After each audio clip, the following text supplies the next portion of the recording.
उनके भी चेहरे पर हल्की सी शर्म की लाली आ जाती है। वह दोनों ही अपना सर नीचे करके मुस्कुराने लगती है। वही दुआ अपना खाना कंप्लीट करके खाने को देखते हुए छोटे बच्चों की तरह प्लेट को आगे करके, क्या मुझे और खाना मिल सकता है, मुझे बहुत भूख लगी है। यह सुनते ही वह दोनों फीमेल स्टाफ बिना देर किए दुआ के खानाने लगते हैं। इस बार दोनों ने ही दुआ की प्लेट को पूरी तरह से भर दिया था। इससे दुआ को कोई फिक्र नहीं थी। वह तो खाना खाए जा रही थी क्योंकि उसने रात को भी कुछ खाया नहीं था और सुबह का तो सभी को पता है। तो इसी वजह से उनसे इतनी भूख लगी थी कि उसका अपने खाने पर कोई भी कंट्रोल नहीं रहता है। वही गुरु दुआ इस पर कुछ भी कहता नहीं करता है। वह तो खुद उसकी प्लेट में खाना रखे जा रहा था और दुआ भी बड़े आराम के साथ खाना खाए जा रही थी। जब उसका पेट भरता है तो वह सर से अपना सर रखकर अपने दोनों हाथ अपने पेट पर रखकर एक गहरी सांस लेते हुए अब भर गया कहते हुए वह अपनी आंखें खोलकर गुरु की तरफ देखती है तो जल्दी से अपनी नजरें दूसरी तरफ कर चारों तरफ देखने लगती हैं। तो सभी उसे ही देख रहे थे, जिससे उसके चीक्स बुरी तरह से बर्निंग करने लगते हैं। वही दुआ के ऐसे चेहरे को देखकर गुरु उसके बालों को सहलाते हुए बड़े प्यार से, और कुछ खाना चाहती हूँ चेरी। इस पर दुआ शर्म से अपने पाल के नीचे झुकता कर अपना सर नाम हिला देती है। वही उसकी छोटे बच्चों वाली हरकत को देखकर गुरु एक गहरी सांस लेता है और फिर उसे अपने गोद में वैसे ही उठाकर अपने साथ हाल की तरफ बढ़ जाता है, जिससे दुआ उसके सीने पर हाथ रखकर अपनी आंखें बड़ी बड़ी करके चारों तरफ देखने लगती है। तो हर कोई उन दोनों को दिख रहा था, जिससे उसकी बहुत ही शर्म आ रही थी। वह अपने शर्माते हुए चेहरे के साथ, मुझे क्या कर रहे हैं आप, मुझे नीचे उतारिए, मैं चल सकती हूँ, वैसे भी बहुत सारे लोग हैं हमें देख रहे हैं। यह सुनकर गुरु एक नज़र चारों तरफ देखा है, फिर दुआ को अपनी गोद में बैठकर उसके बालों को सहलाते हुए, पर मुझे तो कोई दिख ही नहीं रहा है। इस पर दुआ चारों तरफ देखने लगती है। सच में जो स्टाफ अभी उन दोनों को देख रहे थे वह कहीं गायब से हो चुके थे, कोई भी नहीं था उन दोनों के सिवा। हाल में यह देखकर दुआ अपना सर हिला देती है और गुरु के कंधे पर अपना कर रख देती है। दुआ एक गहरी सांस लेकर अपना सर ऊपर की ओर करके गुरु को देखते हुए मुंह बनाते हुए, आप हमेशा लोगों को डराते क्यों हो। गुरु दुआ की चेन को पकड़कर उसकी आंखों में देखकर एक्सप्रेशन लेस चेहरे के साथ अपनी शांत मगर गहरी आवाज में, क्योंकि मुझे डराना बहुत पसंद है। लोगों की आंखों में खुद के लिए डर देखना है, एक अलग सा ही सुकून देता है मुझे चेरी। कहते हुए गुरु की अंब आय हद से ज्यादा गहरी होने लगती है, जिन्हें देखकर दुआ एक पल के लिए डर जाती हूँ। फिर एक गहरी सांस लेकर, आपसे बात करने का कोई फायदा ही नहीं है, यह सब छोड़ो, आप यह बताइए कि हम राणा पैलेस कब जाने वाले हैं। मम्मा और पापा बहुत परेशान हो गए होंगे और पूरे घर में तो टेंशन ही हुआ होगा मेरे ना होने से। कहते हुए दुआ गुरु को देखने लगते हैं। एक बात जो जरूरी है कि दुआ को अभी तक राणा जी के बारे में कुछ भी नहीं पता है। उसे सिर्फ इतना पता है कि राणा पैलेस में प्रॉब्लम है, जो बिजनेस से लेकर है। और गुरु को भी यह बात अच्छे से पता है कि दुआ को राणा जी के बारे में कुछ भी नहीं पता है। अगर उसे पता होता तो वह अभी यहाँ से जाने की जिद करके, जो गुरु नहीं चाहता था। गुरु एक गहरी सांस लेकर दुआ के बालों को सहलाते हुए, कुछ वक्त उसके बाद तुम्हें मैं खुद राणा पैलेस में छोड़ दूंगा, पर याद रहे जब तक मैं तुम्हें यहाँ से जाने के लिए नहीं कहूंगा तब तक तुम कहीं भी नहीं जाओगे। कहते कहते गुरु की बातों में सॉफ्टनेस कम वार्निंग ज्यादा भरी हुई थी। वह गहरी आंखों से दुआ को देख रहा था और दुआ भी यह साफ साफ महसूस कर रही थी। वह कुछ भी नहीं कहती, बस अपना सर हिला देती है। वही गुरु उसके होठों को चूमकर उसे सोफे पर बैठाकर खुद खड़ा होकर अपनी कोट को सही करते हुए, फिलहाल तो तुम्हें विला आपको देख लो, तब तक मुझे कुछ काम है, मैं आज लेट आ जाऊंगा। वैसे एक बात कहनी थी तुम्हें, इस विला के अंदर मेरी कुछ यादें जुड़ी हुई है जो राणा पैलेस में नहीं है। क्या पता मेरी चेरी को मेरे बारे में कुछ पता चले। कहते हुए अजीब तरह से मुस्कुराते हुए उसके बालों को सहलाकर वहां से चला जाता है। वही दुआ उसे जाते हुए देख रहे थे। वह उसे जाते हुए देखकर खुद से ही पता चलना मतलब क्या है, आखिर यह विला के अंदर क्या है। शायद से गुरु की जिंदगी से यह जुड़ा होगा, इसी वजह से उसने मुझे यह कहा है। अब पता लगवाना पड़ेगा कि इस विला में कुछ मिलता है कि नहीं। अब तुम्हारे प्यारे पतिदेव ने यह बोला है तो देखना तो पड़ेगा। चल दुआ, अपने काम पर लग जा। मिशन पतिदेव के बारे में जानने का। कहते हुए दुआ गहरी सांस लेकर विला देखने में लग जाती है। पहले वह गार्डन की तरफ जाती है, जहां पर उसे बहुत अच्छा महसूस हो रहा था। हर तरफ पंछियों की आवाज, झूला और फूलों से लेकर सब्जियों तक वहां पर लगाए हुए थे। फूलों की तरफ चली जाती है, जहां पर एक फूल मुरझाया था। उसे देखकर उस पर काम करना चालू कर देती हैं। वहीं दूसरी तरफ राणा पैलेस में अभिजीत तैयार होकर हाल में बैठा हुआ था। उसी के ही साइड में तरुण भी था। तरुण को देखकर अभिजीत गहरी सांस लेता है, पर कुछ नहीं कहता है। वही तब तक गुरु भी राणा पैलेस में आ चुका था और उसके पीछे भूरा भी था। तरुण जैसे ही गुरु को देखता है, अपना चेहरा दूसरी तरफ कर लेता है। इस पर सभी की नजर जाती है, पर कोई कुछ नहीं कहता। पर किसी के चेहरे पर यह देखकर मुस्कुराहट जरूर थी, जो जल्दी से गायब हो गई थी। वही गुरु अपना सर हिलाकर अभिजीत की तरफ देखकर, चाचू मैंने पहले ही सारी तैयारी कर दी है, अब हमें निकालना चाहिए, बहुत देर हो चुका। इस पर अभिजीत अपना सर हिला देता है तो कल्याणी जी अपने हाथों में आरती की थाली लिए अभिजीत की तरफ बढ़ जाती है। वह उसके माथे पर तिलक लगाकर उसको दही देकर उसे आशीर्वाद दिए वहां से विदा करती हैं। वही अभिजीत भी एक गहरी सांस लेकर मिलाकर बाहर निकलता है। जैसे ही वह बाहर आता है तो बहुत सारे बॉडीगार्ड्स मौजूद थे, जिन्हें देखकर वह गुरु की तरफ देखकर अपना सर हिला देता है और कार में बैठ जाता है। वही दूसरी कार में तरुण भी बैठ जाता है और गुरु पीछे वाली कार में जाकर बैठ जाता है। और ऐसे ही सभी कार में बैठ जाते हैं और कार चली जाती है। वही हरे जगह कार चली जाती है। सभी अभिजीत को सपोर्ट करने लगते हैं। ऐसे ही हर एक इलाके को पार करते हुए लास्ट का इलाका आता है, रावत का, जिस पर सभी पहले कर रोकते हैं। फिर गुरु सबसे आगे वाली कर में चला जाता है और फिर कर वैसे ही चली जाती है। वही भूरा कर में बैठे चारों तरफ देखते हुए, बॉस क्या लगता है नायक शांत बैठेगा? गुरु बाहर की ओर देखते हुए एक गहरी सांस लेकर बिना किसी एक्सप्रेशन के साथ, कुत्ते कभी भौंकना छोड़ते हैं क्या भूरा?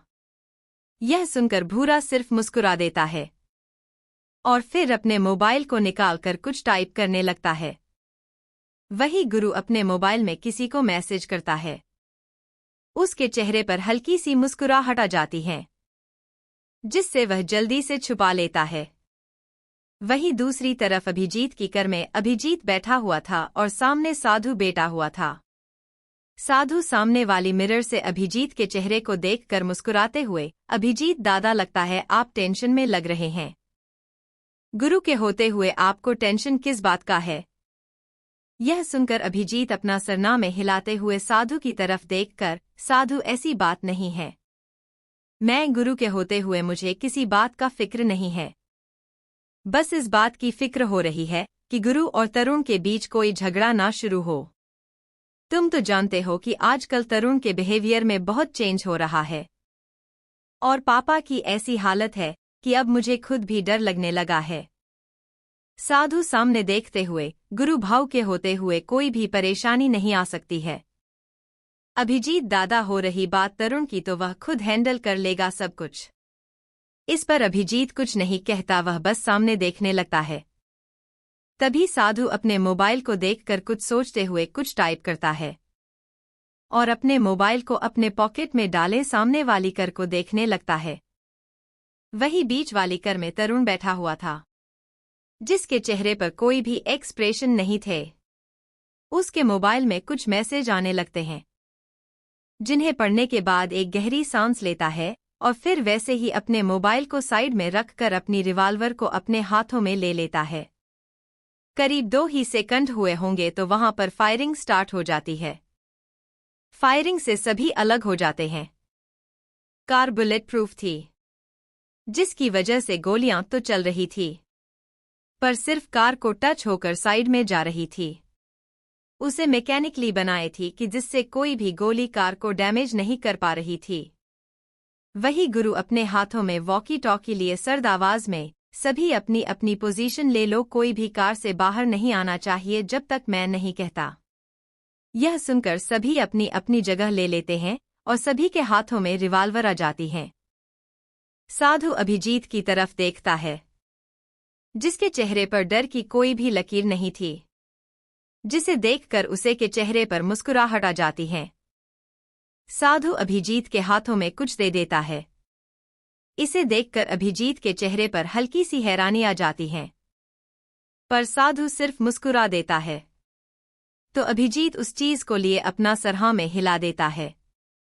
कार में सभी बैठे हुए थे और सभी ने अपनी रिवाल्वर लिए शांति से बैठे थे। हर किसी के चेहरे पर डर की कोई लकीर नहीं थी। सभी के चेहरे पर एक्सपेंशन लेस था। तभी देखते देखते वहां पर मीडिया आ जाती है, जो पूरे कर को शूट कर रही थी। जैसे ही मीडिया वाली वहां पर आते हैं, वैसे ही फायरिंग बंद हो जाती है और गुरु अपने मोबाइल में किसी को मैसेज करके उन रिवाल्वर को साइड में रख देता है। वही मीडिया को देखकर भूरा एक गहरी सांस लेकर गुरु की तरफ देखकर, लगा नहीं था कि टाइम पर मीडिया आ जाएगी, पर चलो कुछ तो फायदा हुआ इन मीडिया वालों का। यह सुनकर गुरु कुछ सोचते हुए, शायद से जब तक मैं नहीं कह रहा हूं तब तक चाचू की कार का दरवाजा नहीं खुलना चाहिए। फिलहाल तो अपने हाथ में पड़ी हुई रिवाल्वर को अपने कमर पर टांग को कम आने वाली है। गुरु की बात सुनकर सामने ड्राइवर और भूरा दोनों ही एक दूसरे को देखने लगते हैं। किसी को भी कुछ समझ नहीं आता है।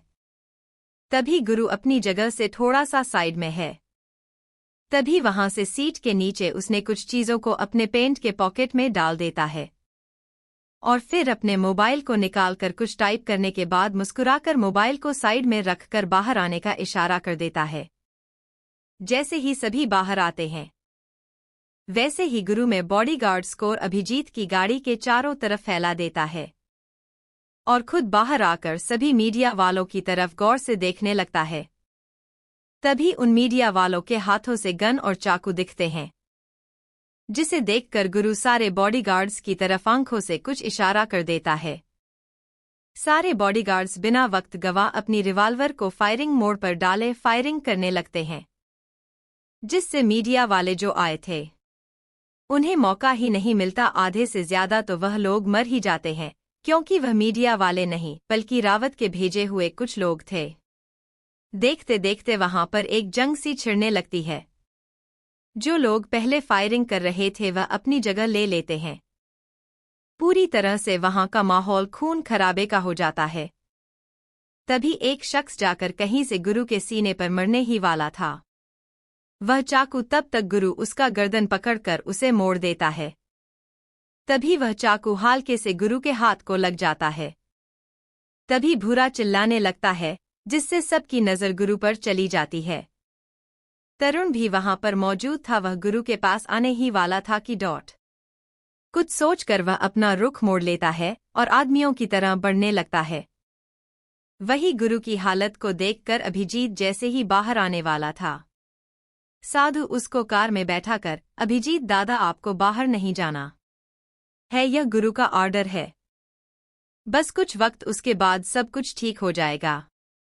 यह सुनकर अभिजीत गुस्से में, साधु तुम क्या रहा है, तुम्हें पता है गुरु की वहां पर जान खतरे में है और तुम कह रहे हो सब कुछ ही देर में ठीक हो जाएगा। तुम देख रहे हो वहां पर कितने सारे आदमी आ चुके हैं। ऊपर से यह तरुण देखो, तरुण तो उन आदमियों की तरफ बढ़ रहा है, गुरु के जैसे उसे परवाह ही नहीं है। कहते हुए अभिजीत के चेहरे पर परेशानी की लकीर रह जाती है। तभी साधु अभिजीत की तरफ देखकर अपनी शांत आवाज में, अभिजीत दादा गुरु पर भरोसा कीजिए, गुरु आपका भरोसा नहीं तोड़ेगा। बस कुछ वक्त। आप जानते हैं ना, गुरु जो भी करता है उसके पीछे कुछ ना कुछ वजह होती है। अगर उसने बाहर न आने को कहा है तो इसके पीछे भी वजह होगी। यह सुनकर अभिजीत सर परेशानी में सामने का नजारा देख रहा था, जहां पर गुरु के हाथ से खून बहे जा रहा था। पर इसकी परवाह गुरु को नहीं थी, वह तो उन सभी आदमियों को मारे जा रहा था। उसका पूरा चेहरा खून से सना हुआ था, खुद के नहीं बल्कि और के। आज वह पूरी तरह से खून की होली खेल रहा था। लोगों को मारते मारते वह एक जगह पर शांत हो जाता है। देखते देखते पूरी लाशों का ढेर वहां पर आ जाता है। उन लाशों के ढेर को देखकर गुरु अपने बॉडीगार्ड की तरफ इशारा करके नाउ योर वर्क स्टार्ट। यह सुनते ही सारे बॉडीगार्ड एक टेम्पो जो पहले आया था उसमें लाशों को डालने लगते हैं। सभी लाशें के करके अंदर चली जाती है। देखते देखते 5 मिनट के अंदर वह सारी लाश एक टेम्पो में भर जाती है और पूरा जहां पर खून था वहां पर एक बड़ा सा टेम्पो लाया जाता है और पूरी सड़क पर पानी डाला जाता है, जिससे खून जो था वह कहीं गायब सा हो जाता है। और गुरु अपनी कार में बैठकर अपने कपड़े चेंज करने लगता है। देखते देखते सारे बॉडीगार्ड अपनी अपनी जगह लेकर एक साइड खड़े हो जाते हैं। करीब एक ही सेकंड में वह सभी बाहर आते हैं। वैसे ही जो असल में मीडिया थी वहां पर आ जाती है। मीडिया वालों को देखकर अभिजीत अपनी आंखें हैरानी से बड़े करके, क्या मतलब गुरु के यह सब पता था? इसी वजह से उसने मुझे कार में बैठाया और खुद वहां पर खून से खेलने लगा। कहते हुए अभिजीत एक गहरी सांस लेकर अपनी आंखें बंद कर लेता है। वही साधु अभिजीत की तरफ देखकर उसके हाथों पर अपना हाथ रखकर, दादा बोला था ना, गुरु कुछ भी करता है उसके पीछे कुछ ना कुछ वजह होती है। अगर आप गुरु ना आए ना तो भी चल जाएगा, पर आपको सारे मीडिया के सामने चेहरे पर मुस्कुराहट लानी होगी। इस पर अभिजीत सिर्फ अपना सर हिला देता है और अपनी कार से उतरता है। वह एक नज़र उसे कर को देखा है। जिस कार में गुरु गया था वह कार का दरवाज़ा खुला नहीं था, पर भूरा दरवाजे से टिका हुआ था। तभी तरुण भी अभिजीत के दूसरे साइड में आ जाता है और सारे मीडिया वालों को देखकर मुस्कुराने लगता है। अब तक उसने भी अपने कपड़े बदले हुए थे पर उसे चोट नहीं लगी थी। नहीं, गुरु कार के अंदर अपने कपड़े बदले हुए अपने पॉकेट में सिगरेट को निकालकर उसे अपने होठों में रखकर उसके कश लेने लगता है।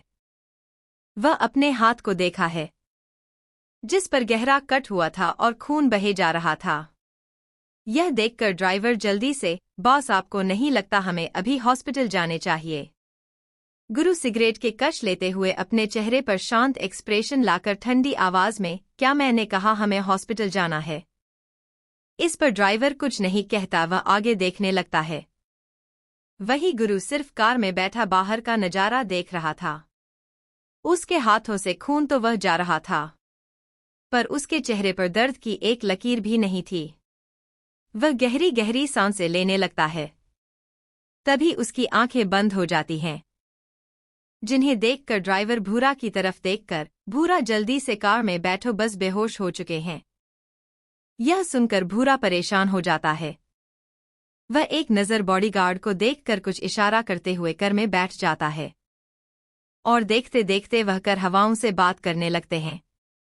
वही गुरु की कार को जाते हुए देखकर अभिजीत के चेहरे पर हाल किसी परेशानी आ जाती है, पर फिर भी वह मीडिया वाले के सामने मुस्कुराए जा रहा था। यह नजारा तरुण भी देख रहा था। उसके चेहरे पर कोई भी एक्सप्रेशन नहीं थे। वही अभिजीत देखते देखते पूरे इलाके में घूमने के बाद अपनी कार में आकर बैठ जाता है। कार में बैठने के बाद अभिजीत बिना देर किए, साधु पता लगाओ कि गुरु अभी कहाँ पर है। यह सुनकर साधु अपना सर हिलाकर ड्राइवर की तरफ देखा है। ड्राइवर अपना सर हिलाकर कार स्टार्ट कर देता है और देखते देखकर हवाओं से बात करने लग जाती है। वही हॉस्पिटल में। यह हॉस्पिटल राणा इंटरप्राइजेज का ही था। हॉस्पिटल पर के लगे हुए केस जब अभिजीत पॉलिटिक्स में आ चुका था, तभी वह केस हट चुके थे, पर अभी कहीं ना कहीं सीबीआई हॉस्पिटल में आती रहती थी। वही गुरु को वीआईपी रूम में ले गए थे। रूम में डॉक्टर गुरु का चेकअप कर रहे थे और वही बाहर भूरा और ड्राइवर दोनों ही खड़े थे। दोनों के ही चेहरे पर परेशानी की लकीरें साफ साफ देखे जा सकती थी।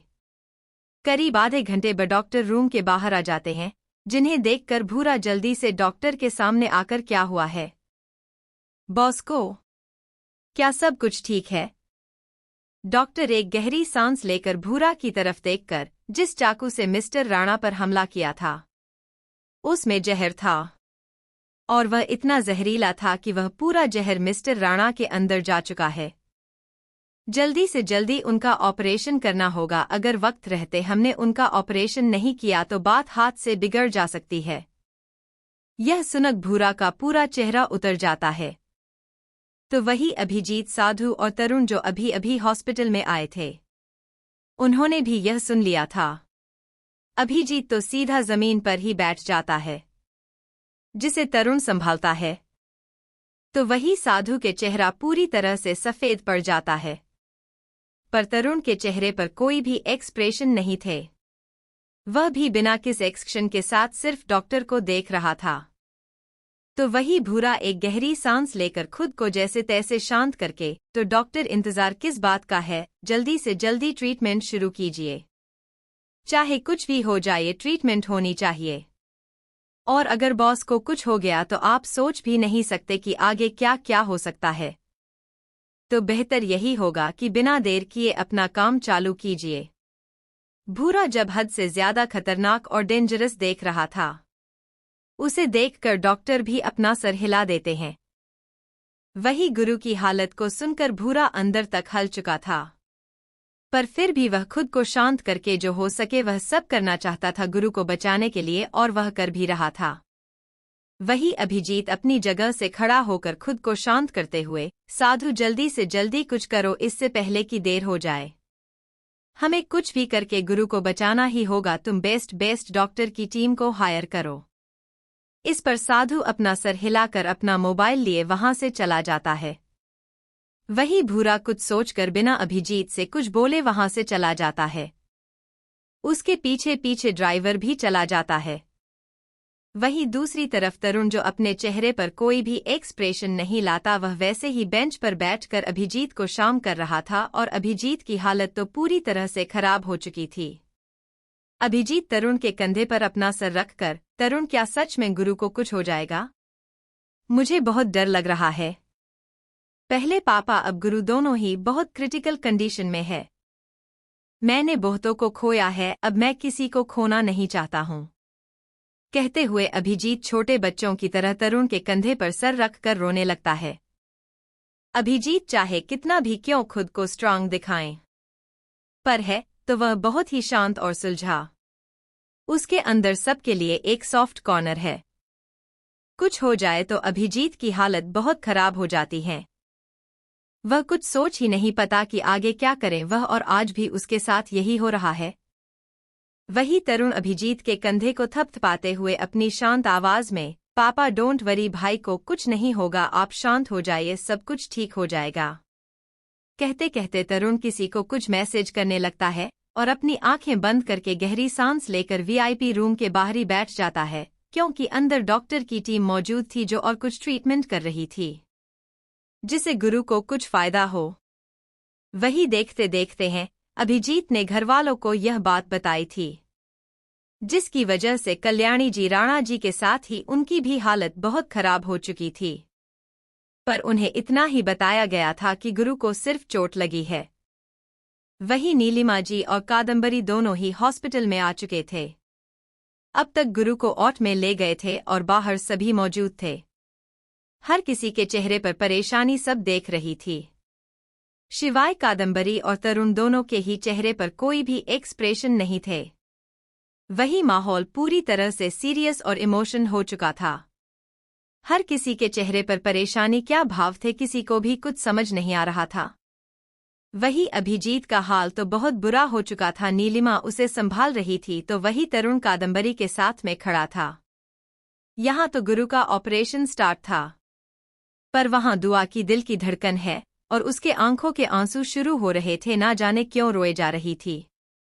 दूसरी तरफ गुरु के प्राइवेट विला के अंदर दुआ टीवी ऑन करके बैठी हुई थी और सामने अभिजीत की रैली की न्यूज़ देख रही थी, पर उसके चेहरे पर एक अलग सा डर देखने लगा था, ना जाने क्यों से बार बार कुछ गलत है। यह लग रहा था जिसकी वजह से वह पूरी तरह से परेशान हो चुकी थी। उसकी आंखों से आंसू आ रहे थे। उसे समझ नहीं आ रहा था कि वह क्या करे, क्योंकि उसके पास ना ही मोबाइल था ना ही उसे गुरु का नंबर पता था। वह कुछ सोचकर सीधा स्टडी रूम की तरह बढ़ जाती है। स्टडी रूम में आती है तो उसके रूम के अंदर टेबल पर उसे लैपटॉप मिलता है। तो वह कुछ सोचकर लैपटॉप की तरफ बढ़ जाती है। लैपटॉप को जैसे ही ओपन करती है तो वहां पर पासवर्ड नहीं था, जिसे देखकर दुआ गहरी सांस लेकर, अच्छा हुआ है इन्होंने लैपटॉप में पासवर्ड नहीं रखा, नहीं तो और प्रॉब्लम हो जाती है, कहते दुआ लैपटॉप की स्क्रीन ओपन कर देती हैं। उस सारे स्क्रीन को गौर से देखिए, फिर सेटिंग में जाकर गुरु का आईडी देखने लगती है, जहां पर गुरु ने अपना नंबर डाला था, जिसे देखकर दुआ एक गहरी सांस लेती है। वह उसका अकाउंट ओपन करके उसके नंबर लिए जल्दी से नीचे की ओर चली जाती है और 1 मिनट से उसका मोबाइल लेकर गुरु को कॉल करने लगती है। वह जैसे ही गुरु को कॉल करती है तो गुरु का मोबाइल भूरा के हाथों में था। वह अननोन नंबर देखकर कट किया जा रहा था, पर दुआ बार बार कॉल लगाई जा रही थी, जिसे गुस्से में आकर भूरा अपनी खतरनाक आवाज में, किसकी इतनी हिम्मत हुई कि एक बार कॉल कट करने के बाद फिर से कॉल करने की, समझ नहीं आ रहा है। कुछ इम्पोर्टेंट होगा तो ही कॉल कोई कट करता है, तुम्हें अक्ल है कि नहीं। तभी सामने से दुआ की सॉफ्ट आवाज आती है, हेलो, कौन बात कर रहा है, क्या यह आपका नंबर है। भूरा पहले तो आवाज को सुनकर हैरान हो जाता है, फिर कुछ सोचते हुए, मैडम क्या आप बात कर रही है। यह सुनकर दुआ जल्दी से, हाँ क्या गुरु नजदीक है, मुझे डर लग रहा है, क्या आप मुझे उनसे बात करवा दे सकते हो। भूरा जो दुआ कैसे कॉल करने से हैरान हो जाते हैं। अब उसके चेहरे पर परेशानी की लकीरें साफ साफ देखने को मिलती है। तभी वहां पर एक नर्स आते हुए, पेशेंट्स की हालत बहुत ही क्रिटिकल हो चुकी है, हमें जल्दी से जल्दी उनके लिए ओ पॉजिटिव ब्लड लाना होगा, जो अभी फिलहाल तो हमारे यहाँ पर अवेलेबल नहीं है। यह दूसरी साइड से दुआ भी सुन रही थी, वह पैनिक होते हुए, क्या हुआ है, सब कुछ ठीक तो है। गु गु गु रू, कुछ हुआ तो नहीं है ना। किसकी बात कर रहे वो, कुछ कहा क्यों नहीं रहे हो मुझसे। इस पर भूरा जल्दी से अपना सर हिलाकर अपनी शांत आवाज में, मैडम मैं आपके सारे सवालों का जवाब आपको बाद में दे दूंगा, पर फिलहाल तो एक बड़ी प्रॉब्लम हो चुकी है, तो प्लीज शांत हो जाइए, आपको कुछ ही देर बाद में लेने आ जाऊंगा। कहते हुए वह जल्दी से कॉल कट कर देता है, क्योंकि वह इसके आगे कुछ कह नहीं सकता था। उसे पता था अगर दुआ को सब कुछ पता चल गया तो वह कितनी टेंशन में आ जाएगी, पर फिलहाल तो वह से टेंशन नहीं देना चाहता था। इसी वजह से वह जल्दी से अपने काम में लग जाता है और ओ पॉजिटिव लाने के जितने भी सोर्सेस थे वह सारे सोर्सेस लगा लेता है। करीब आधे घंटे तक भूरा को ओ पॉजिटिव ब्लड नहीं मिलता है, जिससे उसका सर दर्द करने लगता है। तभी एक डॉक्टर उसके पास आकर, पेशेंट की हालत सेकंड बाय सेकंड क्रिटिकल होती जा रही है, अब जल्दी से जल्दी ब्लड का इंतजाम कर सकते हैं, हमारे पास वक्त नहीं है। भूरा इसके आगे कुछ कह पाता उससे पहले ही एक लड़का वहां पर आकर, आपको ओ पॉजिटिव ब्लड की जरूरत है। इस पर डो अपना सर हिला देती है, तो वह लड़का मुस्कुराते हुए, आप मेरा ले सकती है, मेरा ओ पॉजिटिव ही ब्लड है। यह सुनकर भूरा उसे लड़के की तरफ देखा है, जो मुस्कुराते हुए उन्हें ही देख रहा था। उसे देखकर भूरा एक पल के लिए तो हिल जाता है, फिर दूसरे ही ऊपर अपना सर हिलाकर मुस्कुराते हुए, थैंक यू सो मच हमारी मदद करने के लिए। इस पर वह लड़का सिर्फ मुस्कुरा देता है और अपने साथ आई हुई लड़की की तरफ देखकर, मन्नू कुछ देर रुक, हम ब्लड डोनेट करने के बाद घर चलेंगे। इस पर वो लड़की अपना सर हिला देती है, अरे गहरी सांस लेकर, पर मैं तुम्हें अकेला नहीं छोड़ूंगी। मुझे पता है तुम्हें कितना दर्द होता है जब तुम ब्लड डोनेट करते हो तो। इस पर वह लड़का सिर्फ अपना सर हिला देता है और डॉक्टर के साथ चला जाता है। वही भूरा उन दोनों को गौर से देखा है, उन दोनों में उसे खोट नजर नहीं आता है, जिसकी वजह से वह उन्हें ब्लड देने दे देता है। पर कहीं ना कहीं उसे डर भी था कि कुछ गलत ना हो, इसी वजह से वह अपने आदमी को कम पर लगा देता है, क्योंकि अकेले भूरा सब कुछ संभाल रहा था, जिससे उसे थोड़ी सी प्रॉब्लम तो हो रही थी। पर गुरु के साथ रहते रहते उस इन सभी की आदत भी तो हो चुकी थी। तभी साधु वहां पर आ जाता है। वो भूरा की तरफ देखकर, सिचुएशन क्या है? सब कुछ ठीक तो है और ब्लड मिल गया है। इस पर भूरा अपना सर हिला देता है। वह गहरी सांस लेकर, फिलहाल तो एक लड़का है जो हमारी मदद कर रहा है, पर फिर भी मैंने एक जगह से ब्लड मंगवाया है, वह करीब आधे घंटे तक आ जाएगा। इस पर साधु अपना सर हिला देता है और फिर कुछ सोचते हुए, एक बार गुरु को खतरे से बाहर आने दो। उसके बाद उस नायक को ने ऐसी मौत देने वाला हूं, ना कि उसकी रूह तक कांप उठेगी। इस पर भूरा साधु के कंधे पर हाथ रखकर, नायक को मौत देने का हक मुझे या आपको नहीं है। उसे मौत देने का हक सिर्फ और सिर्फ बॉस को ही है। रही बात नायक की, तो आज वह जितना खुश है ना, तो कल उसे कहीं गुना ज्यादा उसके आंसू बहाने वाले हैं। इस पर साधु अपना सर हिला देता है और फिर कुछ सोचते हुए, एक बार गुरु को खतरे से बाहर आने दो। उसके बाद उस नायक को ने ऐसी मौत देने वाला हूं, ना कि उसकी रूह तक कांप उठेगी। इस पर भूरा साधु के कंधे पर हाथ रखकर, नायक को मौत देने का हक मुझे या आपको नहीं है। उसे मौत देने का हक सिर्फ और सिर्फ बॉस को ही है। रही बात नायक की, तो आज वह जितना खुश है ना, तो कल उसे कहीं गुना ज्यादा उसके आंसू बहाने वाले हैं। कहते हुए भूरा गुस्से में वहां से चला जाता है। वही साधु उसे जाते हुए देख रहा था। तभी वह चारों तरफ देखता है, तो उसे कुछ अजीब सा महसूस होने लगता है। फिर भी वह वहां पर ज्यादा कुछ एक्सप्रेशन ना लेकर सीधा ऑपरेशन रूम के दरवाजे के सामने खड़ा हो जाता है। वही एक काला साया वहां पर खड़ा होकर यह सब देख रहा था। उसके चेहरे पर एक शैतानी मुस्कुराहट थी। वो किसी को कॉल कर देता है, तो सामने से कॉल अटेंड हो जाती है। साया अपनी शांत आवाज में, फिलहाल तो गुरु को खून की कमी थी, पर एक लड़के ने मदद कर ली उसकी। पर लगता नहीं वह बच पाएगा, क्योंकि जहर बहुत जहरीला था, चांसेस कम है गुरु के जिंदा होने के। यह सुनकर सामने से एक ठंडी आवाज आ जाती है, वह गुरु राणा है। उसका मारना इतनी जल्दी तो तब बिल्कुल नहीं हो सकता है।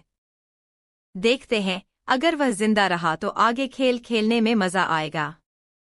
अगर ना रहा तो कल तक रहना परिवार पूरी तरह से बर्बादी के कगार पर आ जाएगा। इस पर गुस्सा आया अपना सर हिला देता है।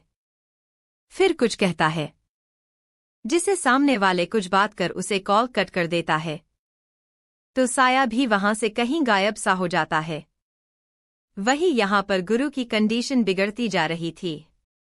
अंदर रूम में डॉक्टर के चेहरे पर पसीना साफ था, पर एक डॉक्टर था जिसकी आंखों में कोई भी एक्सप्रेशन नहीं थे, और वह इन सब का हेड था।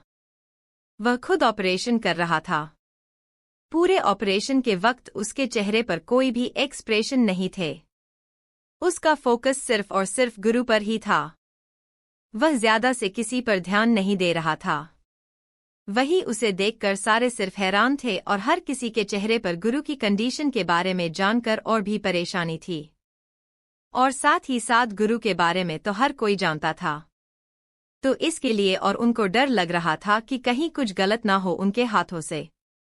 वही दूसरी तरफ दुआ पूरी तरह से रो रो कर पागल हो चुकी थी। उसे कुछ तो गलत लग रहा था। उसकी हालत देखकर वहां जितने भी मेड थे, वह सभी परेशान हो चुके थे। किसी को भी कुछ समझ नहीं आ रहा था।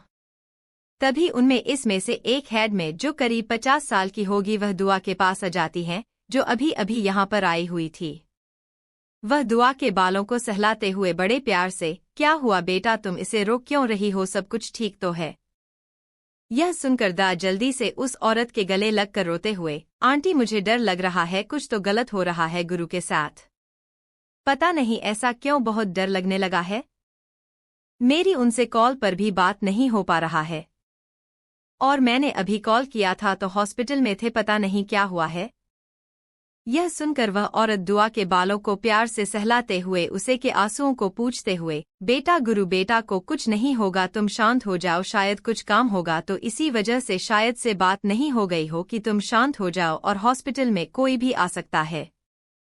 इसका मतलब यह तो नहीं ना कि गुरु बेटा ही हॉस्पिटल में होगा, कहते हुए और अच्छे से तैसे करके दुआ को शांत कर रही थी।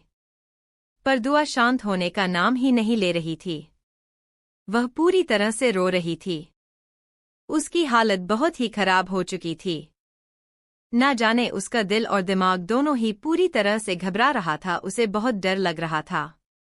वही औरत उसे जैसे तैसे शांत करके रूम में ले जाती है। दोपहर से शाम तक दुआ कुछ नहीं खाया था। शाम होने को आई थी, वह उसे बेड पर लेटा देती है।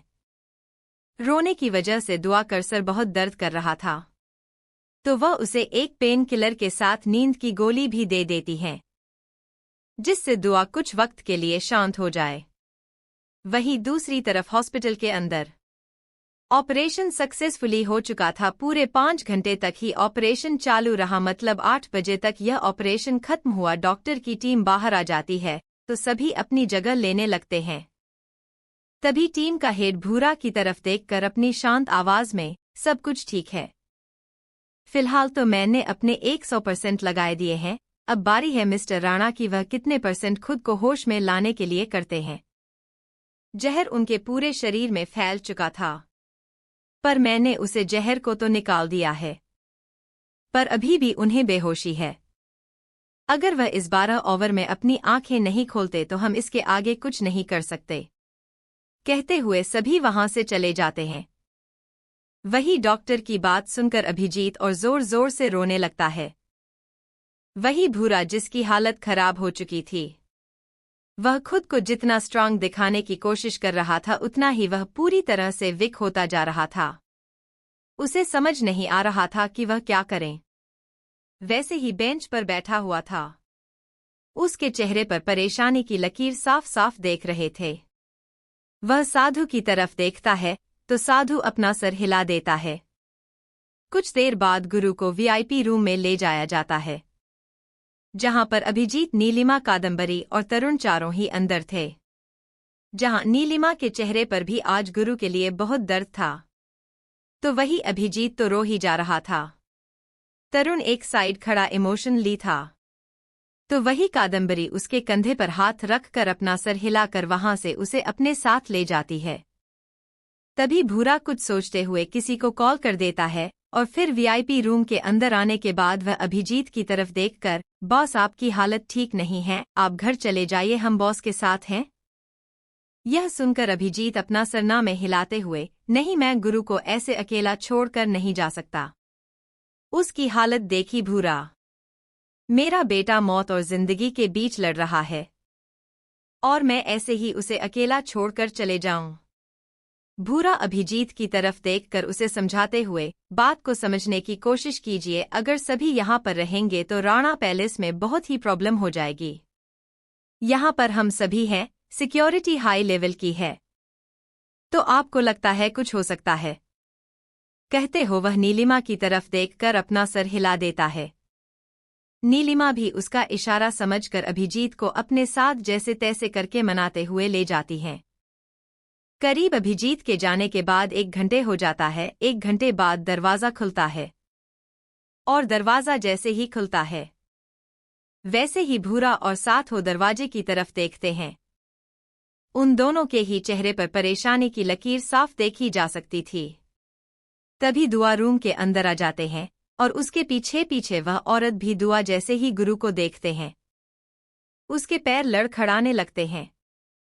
वह गिरने ही वाली थी कि तभी वह औरत उसे संभाल लेती है, तो वह सिर्फ खाली आंखों से गुरु को देखते हैं, जिसके मुंह पर ऑक्सीजन मास्क और 4 थेरेपी सारी मशीन्स वगैरह लगाई गई थी, जिसे देखकर दुआ की हालात पूरी खराब हो चुके थे।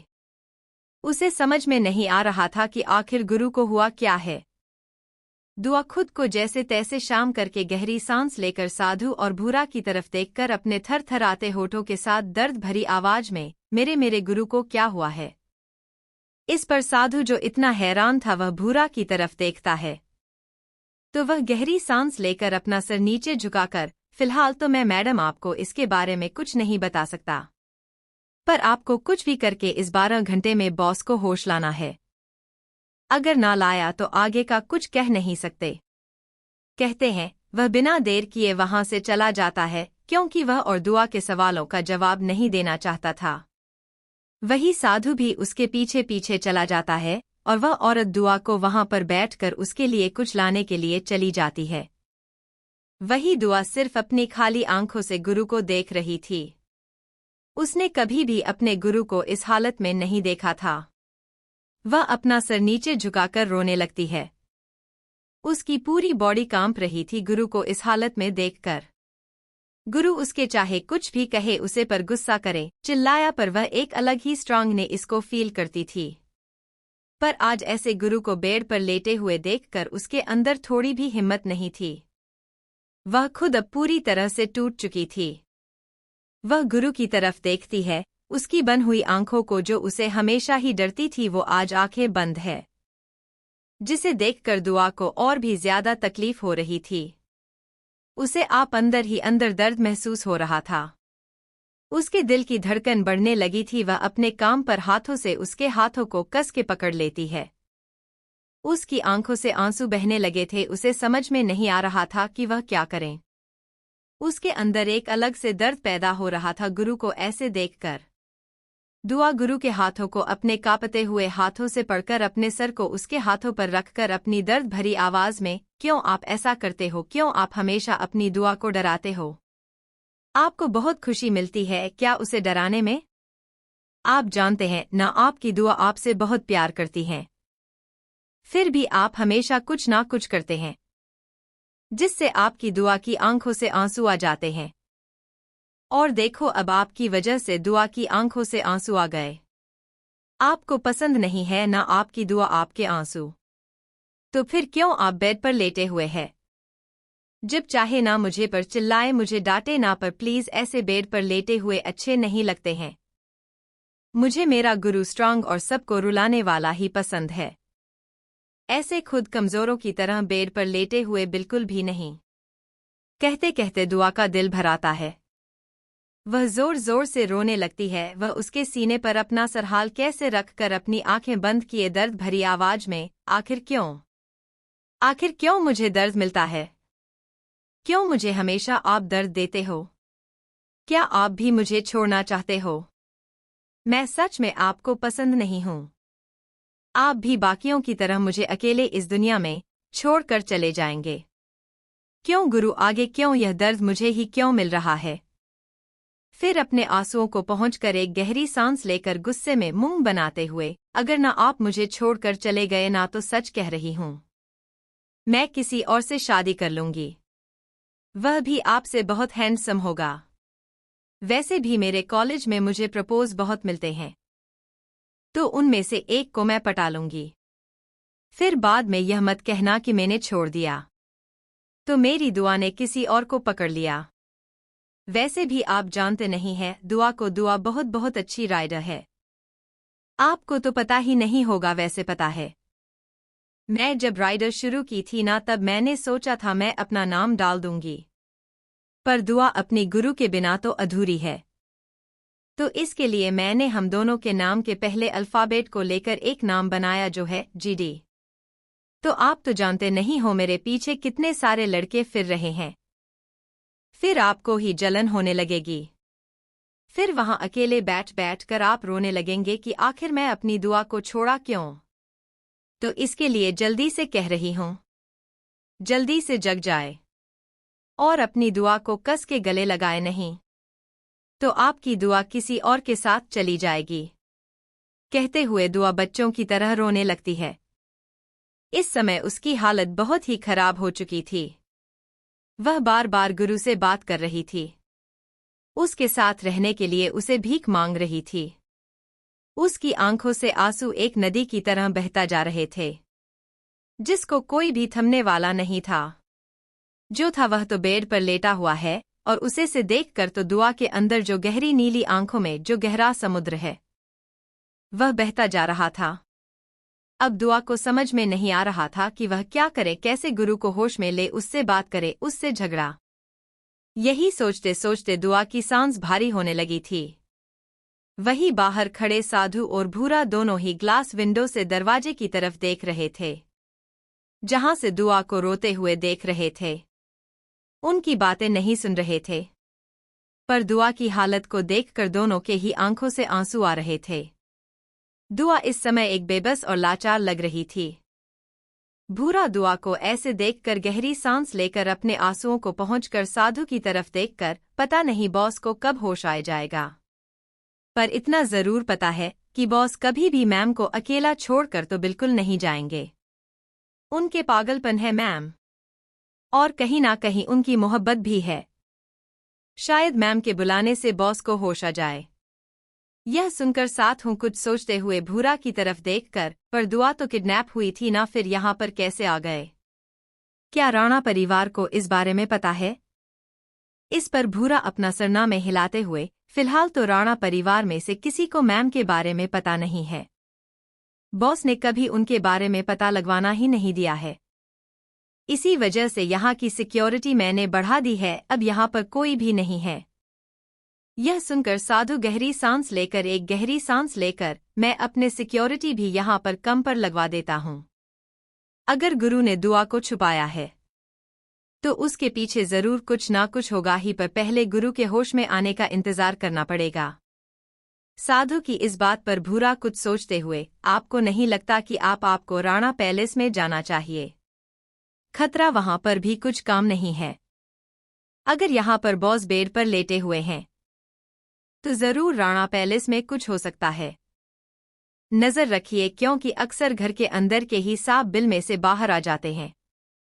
भूरा किस बात पर? साधु अपना कर हिलाते हुए, भूरा इसकी फिक्र तुम मत लो। राणा पैलेस मेरी जिम्मेदारी है, और राणा पैलेस के किसी भी मेंबर को मैं चोट पहुंचाने नहीं देता। वैसे भी मेरे बहुत सारे आदमी वहां पर हैं, जो किसी साये की तरह राणा साहब के चारों तरफ फैले हुए हैं, तो घर के अंदर आना मुश्किल है। रही बात उन सांप की, तो उनके लिए भी मैंने पहले से ही सारी तैयारी कर ली है। तुम भूल गए हो कि यह साधु राणा साहब के साथ पूरे 30 साल से कम कर रहा है। जब तुम इस दुनिया में नहीं आए थे, तब से साधु यहाँ पर है। कहते हुए साधु मुस्कुराते हुए भूरा की तरफ देखकर अपना सर हिलाकर वहां से चला जाता है। पर जाते जाते वह कुछ सोचते हुए अपनी ठंडी आवाज में, अगर होश में आए तो तुम्हें पता है क्या करना है। बाहर का माहौल थोड़ा सा जश्न वाला है। उनके जश्नों को धीरे से खत्म करने की बजाय एक साथ खत्म करना बहुत अच्छा लगता है। कहते हुए साधु वहां से चला जाता है। वही साधु की बात का मतलब समझकर भूरा गहरी सांस लेकर वहीं बाहरी बेंच पर बैठ जाता है। तभी वह औरत खाना लिए अंदर आती है। वह कुछ सोचकर भूरा के पास जाकर उसके सामने एक खाने का बॉक्स आगे करके, मुझे पता है तुमने कुछ खाया नहीं होगा बेटा, यह खा लो, तब तक मैं मैडम को खाना देकर आता हूँ। इस पर भूरा अपना सर हिला देता है और वही खाने को सिर्फ देखता है पर छूता नहीं। वही वह औरत खाना लिए अंदर आ जाती है, पर दुआ को कोई होश ही नहीं था। वह बस बेड से अपना कर रखे रोए जा रही थी। तभी दुआ को अपने बालों पर किसी का हाथ महसूस होता है, तो अपना सर ऊपर करके उसे औरत को देखते हैं, जो उसे शांत करते हुए बड़े प्यार से, बेटा तुमने दोपहर से कुछ नहीं खाया है, और ऊपर से तुमने अपने टैबलेट भी नहीं ली है। अगर बॉस को होश आ गया तो वह मुझे ही चलाएंगे ना, कि आखिर मैं उनके पीछे उनकी प्यारी सी बीवी का ख्याल नहीं रखा। यह सुनकर दुआ गुरु की तरफ देखकर अपने आंसुओं को पहुंचते हुए, पर मैं कैसे खाना खा सकती हूँ जब तक मेरा गुरु अपनी आंखें न खोले, और वैसे भी खाना मैं तब खाऊंगी जब मुझे अपना गुरु खिलाएगा। मैं उसे ऐसे देखा नहीं सकती चाहे मेरे साथ कुछ भी हो जाए, पर मैं अपने गुरु के होश आने से पहले कुछ नहीं खाऊंगी। इस पर वह औरत ज्यादा कुछ नहीं रहती, उसे पता है कि सिचुएशन क्या है। वह बस दुआ के चेहरे को देती है, जो पूरी तरह से दर्द में छुपा हुआ था। उसकी आंखों में आंसू उसके कांपते हुए होता, उसके चेहरे की परेशानी को देने का डर साफ साफ दिख रहा था। दुआ के चेहरे पर दुआ को ऐसे देखकर वह औरत एक गहरी सांस लेकर उसे खाने को वहीं रख देती है और वहीं जमीन पर बैठ जाती है और भगवान से दुआ करने में लग जाती है। अपने दोनों हाथ जोड़कर गुरु को होश आने की प्रार्थना करने में लग जाती है। ऐसे ही समय बचता गया। 6 घंटे हो गए पर अभी गुरु को होश नहीं आया। एक डॉक्टर जो वही था, टीम को हैंडल कर रहा था, वह डॉक्टर रूम के अंदर आ जाता है। वह दुआ को एक नज़र देखकर अपना सर हिला देता है और गुरु का चेकअप करने लगता है। वही गुरु को चेकअप करता हुआ देखकर दुआ अपनी जगह से खड़ी होकर डॉक्टर तो कभी गुरु को देखने लगते हैं। डॉक्टर के चेकअप करने के बाद दुआ परेशानी भरी आवाज में डॉक्टर की तरफ देखकर, क्या मेरा गुरु ठीक है ना? उसे होश तो आ जाएगा ना? दुआ की इस बात पर डॉक्टर दुआ के चेहरे को देखा है, जिसमें उन्हें बहुत सारा दर्द नजर आता है। वह अपने सर झुकाए, माफ करिए मैम, जो सच है वही मैं कहूंगा कि अभी 6 ही घंटे है बॉस के पास, अगर वह नहीं होश में आ पाए तो हम कुछ भी नहीं कर सकते। कहते हुए डॉक्टर वहां से चले जाते हैं। वही दुआ की हालत खराब होती जा रही थी। दुआ को सोचकर रूम से बाहर चली जाती है। दुआ जैसे ही बाहर आती है तो सामने बैठा भूरा अपनी जगह से खड़ा हो जाता है। तब दुआ से हाथ दिखाते हुए, आप यही रहिए, मुझे कुछ वक्त अकेला रहना है। कहते हुए दुआ वहां से भागते हुए जाने लगते हैं तो भूरा अपने एक आदमियों को उसके पीछे लगा लेता है। वह औरत भी उसके पीछे चली जाती है। वही दुआ भागते भागते हैं एक रूम में आ जाती है, जहां पर वह घुटनों के बल बैठकर रोने लगती है, चीखने लगती है, चिल्लाने लगती है। वह जब सामने एक छोटे से मंदिर को देखते हैं तो अपने घुटनों के बाल वैसे ही चलते हुए वहां पर बैठकर अपने दोनों हाथ जोड़कर अपना सर जमीन पर रखकर दर्द भरी आवाज में, आप तो सब कुछ जानते हैं ना? आपने सब कुछ छीन लिया, मेरी माँ, मेरा पापा, यहां तक कि अब मेरे गुरु को भी छीना चाहते हैं। आखिर क्यों? आखिर ऐसा क्या किया है मैंने जो मुझे हर कोई चीज छीनती जा रहा है मेरी? अब क्या सच में मैं इस लायक ही नहीं हूं कि कोई मुझे प्यार करे? ऐसा क्या किया है मैंने जो मुझे यह सारे दर्द मिल रहे हैं? जब मन चाहिए थी तब मन नहीं थी, जब पापा चाहिए तो पापा नहीं मिले। एक नई फैमिली अपने दी, जहां पर मुझे खुद को एडजस्ट करना पड़ा, फिर भी मैं खुश रही हूं। फिर अपने बदले के बारे में सोचा, उसे पूरे करने के लिए मैं अपनी पूरी जिंदगी लगाना चाहती थी, किसी से भी प्यार नहीं करना चाहती थी। फिर भी आपने उससे मुझे प्यार करवा दिया और मुझे एक जीने की नई उम्मीद दे दी, पर फिर आप उसे उम्मीद को भी जीते जी मौत दे रहे हैं। अगर सबको यह आप अपने पास बुला रहे हैं तो मुझे क्यों यहां पर रखा है? मुझे भी तो अपने पास ले चलिए, मुझे नहीं रहना है यहां पर। अगर मेरा गुरु मेरे साथ नहीं रहेगा तो मैं कैसे जी पाऊंगी यहां पर? कहते हुए दुआ फूट फूट कर रोने लगती है। दिल इतना दर्द कर रहा था कि उसे खुद भी नहीं समझ में आ रहा था कि वह क्या करें। वह वैसे ही जमीन पर लेटे सिर्फ रोए जा रही थी और सामने कान्हा जी की बड़ी सी तस्वीर लगाई हुई थी। वही वह औरत दुआ को देखकर अपने साड़ी के पल्लू को अपने मुंह के अंदर डाले रोने लगती है। उसे भी दुआ को देखकर बहुत बुरा लगा, पर वह कर भी क्या सकती थी। ऐसे ही वक्त बिता गया, दुआ का रोना कुछ काम नहीं हो पाया। देखते देखते पूरे 5 घंटे हो चुके थे और इस 5 घंटे में सिर्फ दुआ रोए जा रही थी। उसे कुछ भी नहीं सोच रहा था। वह औरत भी उसे समझा रही थी, पर दुआ मानने वालों में से कहाँ थी। ना ही वह अपनी जगह से हल पा रही थी और ना ही अपने आंसू को रोक पा रही थी। देखते देखते दुआ के आंसू में अब चिल्लाने की आवाज सुनाई देती है और एक चीख के साथ दुआ अपनी आंखें बंद कर लेती हैं। तो वहीं दूसरी तरफ गुरु के रूम में गुरु ने अपनी उंगलियों को हिलाना शुरू कर दिया था और धीरे धीरे अपनी आंखें खोलने लगा था। पूरे रूम को खाली देखकर वह अपनी आंखें बंद करके फिर से खोल देता है। तभी डॉक्टर गुरु को चेकअप करने आते हैं। जैसे ही गुरु की खुली हुई आंखों को देखते हैं तो जल्दी से उसके पास आ जाते हैं और उसका चेकअप करने लगते हैं। यह बात भूरा को भी पता थी, वह भी अंदर आ जाता है। गुरु को होश में आए हुए देखकर वह अपने दिल पर हाथ रख कर गहरी गहरी सांस लेने लगता है। उसकी आंखों से आंसू बहने लगते हैं। वाहेगुरु अपना ऑक्सीजन मास्क थोड़ा सा हटाकर भूरा को आंखों से उसके पास आने का इशारा कर देता है, जिसे समझकर भूरा अपना सर हिलाकर जल्दी से गुरु के पास आ जाता है। तो गुरु अपनी धीमी मगर कड़क आवाज में दुआ। गुरु की बात का मतलब समझा भूरा के चेहरे पर हल्की सी परेशानी आ जाती है। उसके चेहरे को देखकर गुरु की आंखें सर्द हो जाती है। वो अपनी ठंडी आंखों से भूरा भूरा गुरु की आवाज सुनकर एक पल के लिए ठहर जाता है। फिर गहरी सांस लेकर अपना सर झुकाए। बी बॉस मैम, आपको ऐसे बेहोश देखकर वह खुद भी बेहोश हो चुकी हैं और फिलहाल वह आपके साइड वाले रूम में है। यह सुनकर गुरु की आंखें हद से ज्यादा ठंडी हो जाती है। तभी डॉक्टर गुरु को बात करते हुए देखकर समझते हुए, मिस्टर राणा आप शांत हो जाइए और अब गुस्सा मत कीजिए, क्योंकि आप अभी अभी होश में आए हैं और आपके अंदर इतनी ताकत नहीं है कि आप। डॉक्टर इतना ही कहा पाया था कि गुरु अपनी ठंडी आंखें डॉक्टर को दिखा देता है। जिस डॉक्टर कुछ नहीं कहता, बस अपना सर झुका लेता है। तो गुरु अपनी सर्द आवाज में, मेरी चेरी को मेरे पास लेकर आओ। भूरा गुरु की बात का मतलब समझकर डॉक्टर की तरफ देखा है।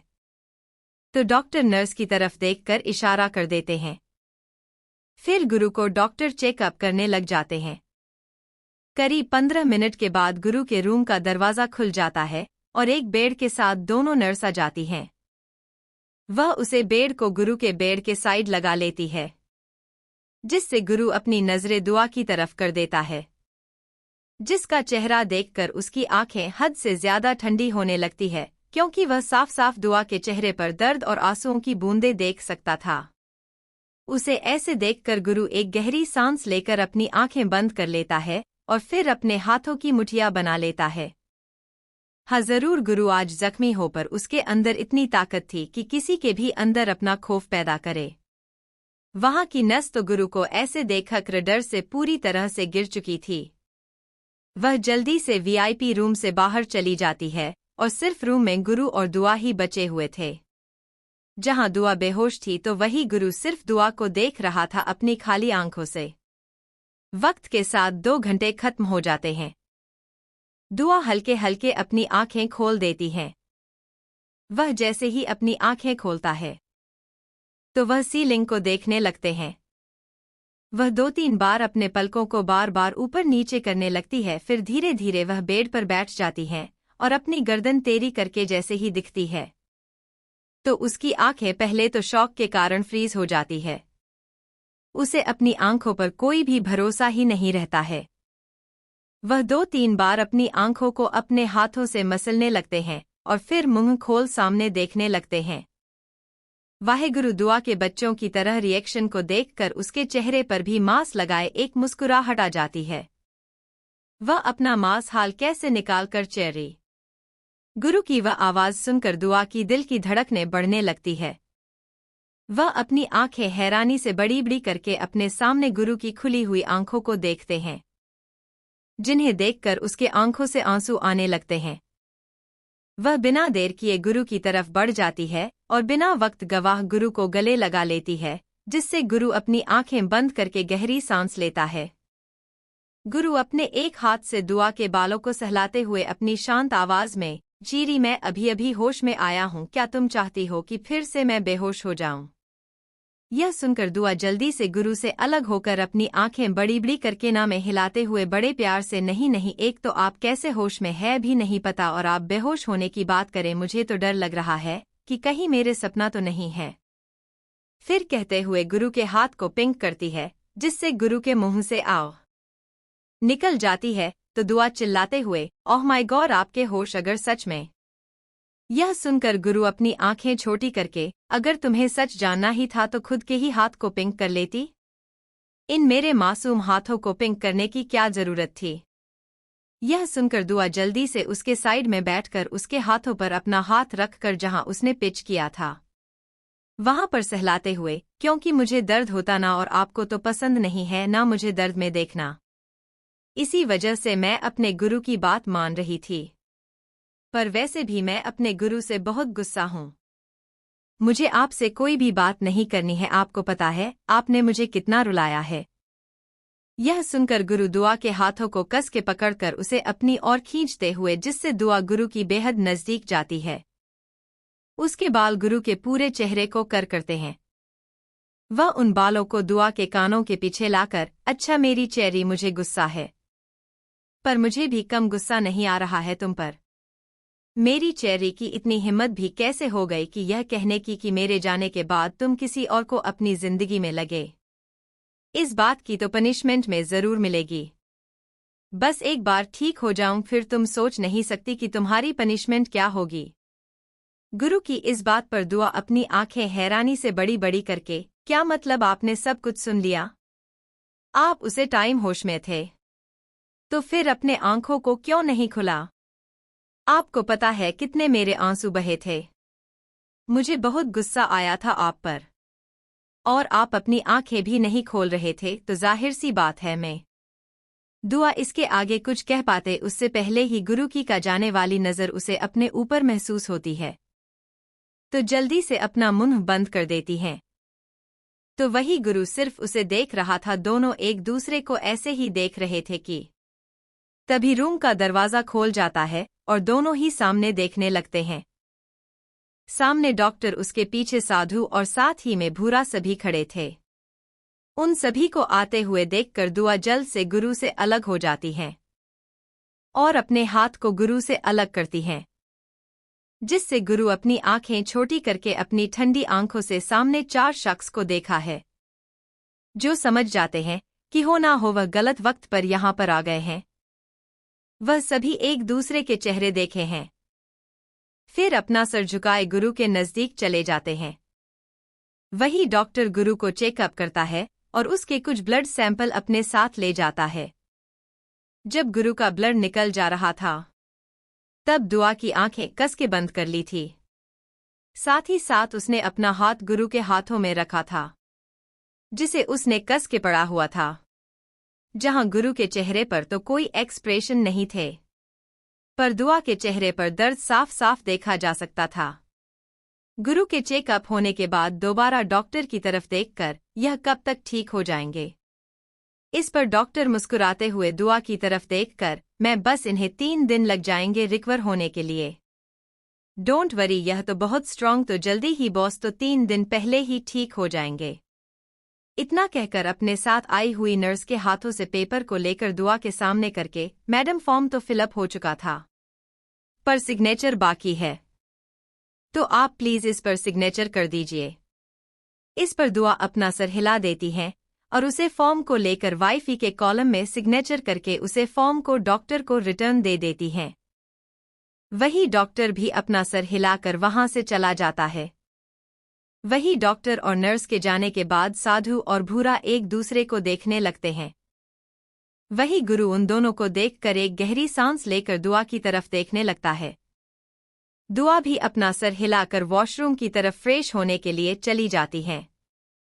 उसके जाते हैं साधु एक गहरी सांस लेकर गुरु के सामने खड़ा होकर, मुझे पता है इस वक्त तुमसे कुछ कहना सही नहीं है, बट हालती बहुत खराब हो चुके हैं। कादम्बरी और तरुण राणा जी के कमरे में गए थे, पर गुरु अपनी एक आईब्रो पर करके, पर इस पर साधु हुए गहरी सांस लेकर, पर समझ नहीं आ रहा है कि सच है कि नहीं, क्योंकि दोनों ही कमरे के अंदर गए थे। तरुण करीब 5 मिनट पहले आए गया था और कादम्बरी उसके बाद कमरे से निकल गई थी। उसने वहां पर कुछ दवाइयां को रखा था और उन दवाइयां को मैंने अभी चेकअप करवाया और उसका रिजल्ट, कहते हुए साधु उसे रिजल्ट को गुरु के सामने कर देता है। गुरु अब इतना तो स्ट्रांग हो चुका था कि वह सब कुछ प्रॉपर्ली देख सके। वह उन पेपर्स को पढ़ने लगता है और एक गहरी सांस लेकर अपनी आंखें बंद करके अपनी आंखें फिर से खोलकर उन दोनों को देखने लगता है। गुरु साधु की तरफ देखकर, क्या सच में बुआ ने वह दवाइयां रखी है?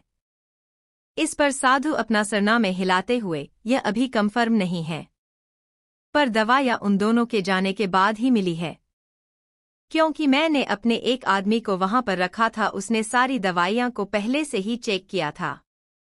और फिर कादम्बरी के जाने के बाद उसने दवाइयां को फिर से चेक कर लिया तो उसे।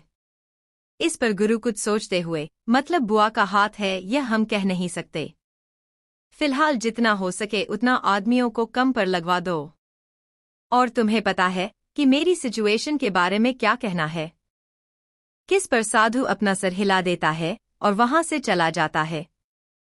वही उसके जाने के बाद गुरु कुछ सोचते हुए, नायक का बेटा एकांश कैसा है? इस पर भूरा जल्दी से, फिलहाल नायक अपने बेटे की ट्रीटमेंट साउथ कोरिया में कर रहा है। यह सुनकर गुरु को सोते हुए, तो क्या वह साउथ कोरिया गया है? भूरा अपना सरनाम हिलाते हुए, और 2 दिन बाकी हैं। कुछ डॉक्टर उसकी ट्रीटमेंट कर रहे हैं और साउथ कोरिया से एक डॉक्टर आया था जिसने उसे 100% गारंटी दी है कि वह तरुण को उसके पैरों पर खड़ा कर ही रहेगा। तो इसी वजह से नायक अपने जितने हो सके उतने पैसे लग रहा है।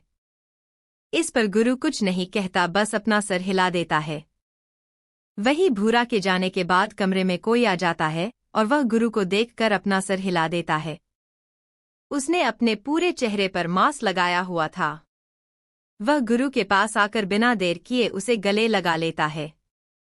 गुरु भी अपनी आंखें बंद कर लेता है और एक गहरी सांस लेकर, मुझे पता है तुम्हें दर्द हो रहा है, पर जितना हो सके उतना तुम्हें मुझसे दूर रहना है।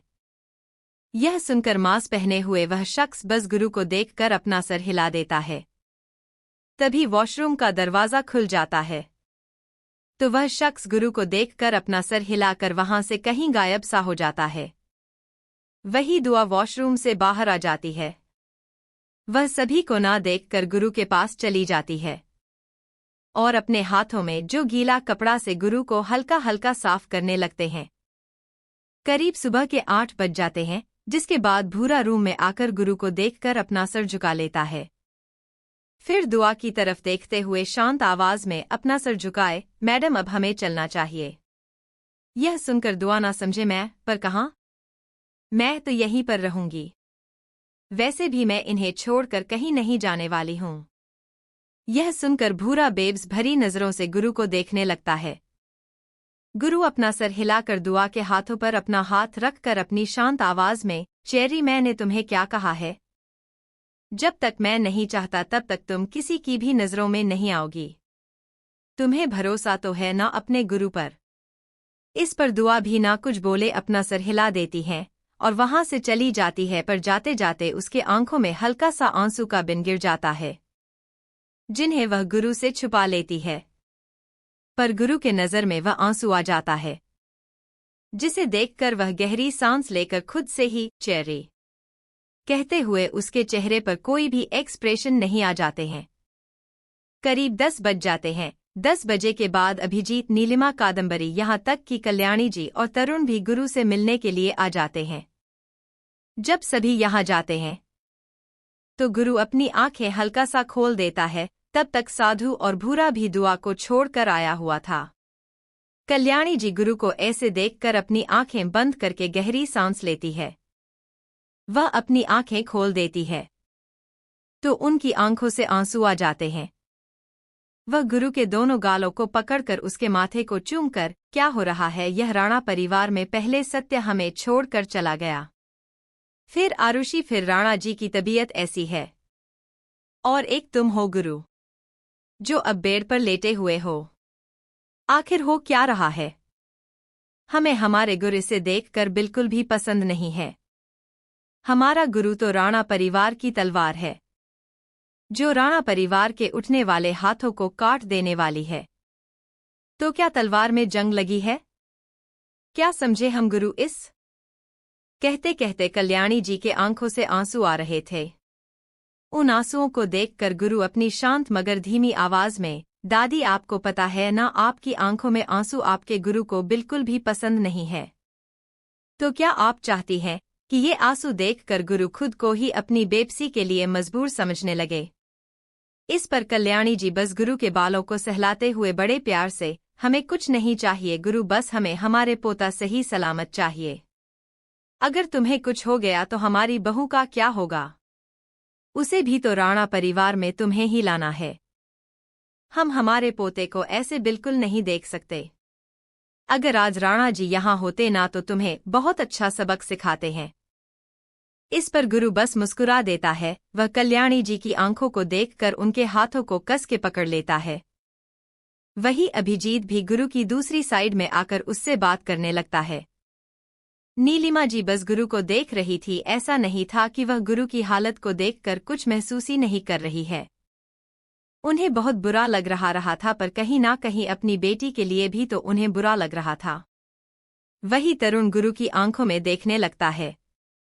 गुरु भी तरुण की आंखों में देखा है। दोनों ही एक दूसरे को देखकर अपना सर हिला देते हैं और तरुण बिना देर किए अपनी नजरें गुरु से फेर कर कादंबरी की तरफ देखने लगता है, जो अपने मोबाइल में कुछ टाइप कर रही थी, जिसे देखकर तरुण कादंबरी के कंधे पर हाथ रख देता है। तो कादंबरी अपने मोबाइल को कस के पकड़कर उनकी तरफ देखकर मुस्कुराने लगती है। वही तरुण भी कादंबरी को देखकर अपना सर हिला देता है। एक कादंबरी गुरु के पास जाकर उसके सर पर अपना हाथ फेरने लगती है, जिससे गुरु अपनी आंखें बंद करके गहरी सांस लेकर मुस्कुराने लगता है।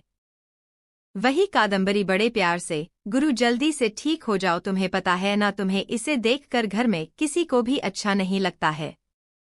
अगर तुम ऐसे रहोगे तो हमारा क्या होगा? हमें तो हमारा वह गुरु चाहिए जो तेज तलवार की तरह किसी को भी काटने के लिए तैयार हो, जिसकी आंखों में अंगारे हो, वह गुरु हमें वापस चाहिए। कादंबरी की इस बात पर गुरु शांत एक्सप्रेशन लिए मुस्कुराते हुए, बुआ डोंट वरी, आपका गुरु हमेशा ही हर खतरे के लिए रेडी रहता है।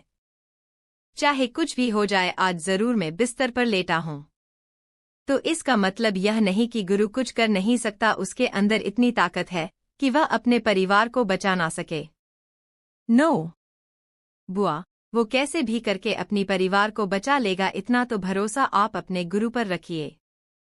भरोसा तोड़ूंगा नहीं मैं, कहते हुए गुरु बिना किसी एक्सप्रेशन के साथ कादंबरी की आंखों में देखने लगता है, जहां कादंबरी के चेहरे पर भी एक हल्की सी मुस्कुराहट आ जाती है, पर उनकी आंखों में कुछ अलग ही दिख रहा था। गुरु सिर्फ उनकी आंखों में देख रहा था, जिसे देखा प्रकार कादंबरी साइड में है जाती है। तो वही अभिजीत गुरु का हाथ पकड़कर मुस्कुराते हुए, अब कैसे हो बेटा, ठीक तो लग रहा है ना? इस पर गुरु अपना कर हिलाते हुए, चाचू आपकी तलवार को हो क्या सकता है, आप तो जानते हो गुरु को, तो आप ऐसे सवाल कैसे पूछ सकते हो?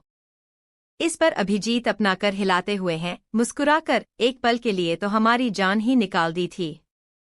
तुम्हें इतनी लापरवाही अच्छी नहीं होती है।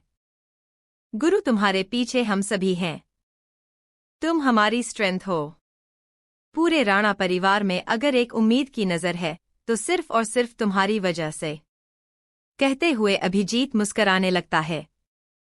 वही यह देखकर तरुण की हाथों की मुठियां बन जाती हैं, जिसे कादंबरी देख लेती है। वह उन मुट्ठियों को अपने हाथों में पकड़ लेती है, तो तरुण कादंबरी की तरफ देखने लगता है, तो कादंबरी अपना शातिर तरीके से मुस्कुराने लगती हैं। वही तरुण भी अपना सर हिलाकर सामने बिना किसी एक्सप्रेशन के गुरु को देखने लगता है। करीब सभी की बातें होने के बाद सभी धीरे धीरे करके वहां से निकलने लगते हैं। वही कादंबरी जाते वक्त चारों तरफ देख रही थी, फिर अपना सर हिलाकर कमरे से बाहर चली जाती है, तो सामने से उसे साधु नजर आता है। साधु को देखकर उसके चेहरे पर एक अलग से एक्सप्रेशन आ जाते हैं। वह अपना चेहरा दूसरी तरफ फिर कर वहां से चली जाती है। वही साधु भी कादंबरी को देखकर अपना सर हिलाकर आगे बढ़ जाता है। साधु अब गुरु के रूम में आ चुका था। गुरु जिसके चेहरे पर कोई भी एक्सप्रेशन नहीं थे, उसने अपनी आंखें बंद की हुई थी। साधु जैसे ही अंदर आता है, तो गुरु अपनी आंखें खोलकर, कुछ पता चला? इस पर साधु अपना सर हिलाकर, रिपोर्ट्स तो आ चुकी है पर उसका एंटीडोट भी मिल चुका है और 3 रिपोर्ट और बाकी है। यह सुनकर गुरु अपना कर हिलाते हुए कुछ सोचकर साधु की तरफ देखने लगता है। साधु भी इसका मतलब समझकर किसी को कॉल कर देता है। करीब 2 सारे जैसे शख्स अंदर आ जाते हैं और उनके हाथों में कुछ पेपर्स थे और साथ ही साथ एक लैपटॉप, जिसे देखकर गुरु के चेहरे पर एक ईविल मुस्कुराहट आ जाती है। वहीं दूसरी तरफ अपार्टमेंट में कृषि अभी भी नींद में थी जब धूप की रोशनी उसकी आंखों में खने लगते हैं, तो वह अपनी आंखें कसमस करके खोलना लगते हैं। जैसे ही वह अपनी आंखें खोलता है, तो अपने कमर पर किसी का भारी भरकम हाथ को महसूस करती है। जैसे ही वह उसे हाथ को महसूस करती है, उसे कुछ अजीब सा लगता है। वह जल्दी से पीछे मुड़कर देखने लगती है, तो वहां पर ध्रुव अपनी आंखें बंद किए गहरी नींद में सो रहा था। उसे से सोते हुए देखकर कृषि को पहले तो बहुत गुस्सा आता है। वह उसे ऐसे सोते हुए देखकर अपने मन में, आखिर यह पागल तो अब यहां पर आ गया। हाँ, यह तो सोफे पर सो रहा था ना, फिर मेरे पास कैसे आ गया? इस तो मैं छोड़ूंगी नहीं। इसकी हिम्मत कैसे हुई कृषि राणा को हाथ लगाने की? कुछ बोल नहीं रही हूं। इसके लिए यह फायदा बहुत उठा रहा है। ऊपर से मेरे घर पर भी मुझे जाने नहीं दे रहा है। एक बार मैं यहां से चली जाऊं, फिर गुरु भाई और तरुण भाई दोनों से ही इस पागल को पिटवाऊंगी और ऐसे की जिंदगी में किसी लड़की को किडनैप नहीं कर पाएगा। कृषि मन ही मन तरुण को गालियां दे रही थी। इस बात से अनजान कि उसकी मन की बातें कोई और सुन रहा है। वही कृषि तो अपने मन में बोल रही थी, तो वही ध्रुव बिना अपनी आंखें खोल गहरी मगर नींद भरी आवाज में, अगर मन ही मन कस लिया होगा तो कुछ प्यार भी कर लो। वैसे भी बहुत लोग कहते हैं कि जहां नफरत होती है वहां पर प्यार अपने आप हो ही जाता है। Miss Cinderella. कृषि जो पूरी तरह से अपने मन में ध्रुव को कोस रही थी, वह जैसे ही उसकी आवाज सुनती है, पूरी तरह से हैरान हो जाती है। वह अपनी आंखें हैरानी से बड़ी बड़ी करके ध्रुव की बंद हुई आंखों को देखकर, तुम जाग रहे हो? तुम्हें कैसे पता चला कि मैं तुम्हारे बारे में ही बात कर रही हूं? कहते हुए कृषि बेड पर बैठकर अपनी आंखें छोटी करके गुस्से में, और यह बताओ कि तुम्हारी हिम्मत कैसे हुई बिना मेरी परमिशन के मेरे बेड पर जाकर सोने की? कहते हुए वह ध्रुव को अपने हाथों में पकड़े हुआ तकिया करने ही वाली थी। उससे पहले ही ध्रुव उसका हाथ पकड़कर अपनी तरफ खींच लेता है और उसे अपने नीचे लेटकर खुद उसके ऊपर आ जाता है। उसके दोनों हाथों को कस के पकड़कर उसकी आंखों में देखकर, मिस सिंड्रेल यू री रॉन्ग, जहां तक मुझे पता है तो यह विला, यह रूम, यहां तक कि तुम जिस बेड पर सो रही हूं, वह सभी मेरा है। तो यहां पर तुम्हारा क्या हुआ? कहते हुए अपनी नींद भरी आंखें, जिसमें एक अलग सी चमक थी, उन आंखों से वह कृषि को देखने लगता है। वही कृषि तो सिर्फ अपनी आंखें बड़ी बड़ी करके उसे देख रही थी। वह उसे देखने में एक पल के लिए तो खो चुकी थी, क्योंकि उसके messy hair, charming face, teasing smile and shiny voice, जो कुल मिलाकर ध्रुव को कातिलाना बना रही थी।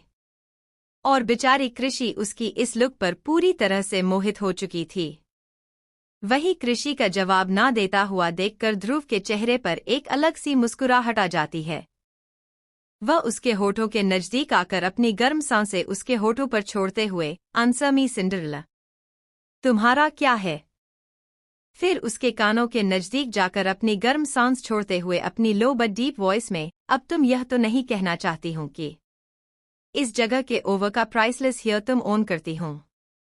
अगर तुम ऐसे कुछ खाने के बारे में सोच रही हो, तो मैं यह मांग सकता हूं, क्योंकि गलत तो इसमें कुछ भी नहीं है। कहते हुए वह अपनी टांग से कृषि के कान को लिक से साथ सक करने लगता है, जिससे कृषि अपनी आंखें कस के बंद कर लेती है।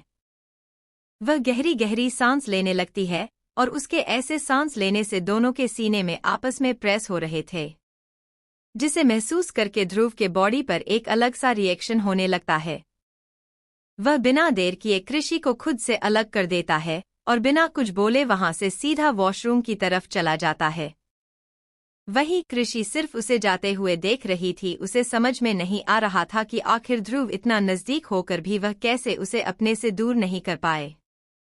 वह खुद के किए हुई हरकत को याद करते हुए शर्माने लगती है।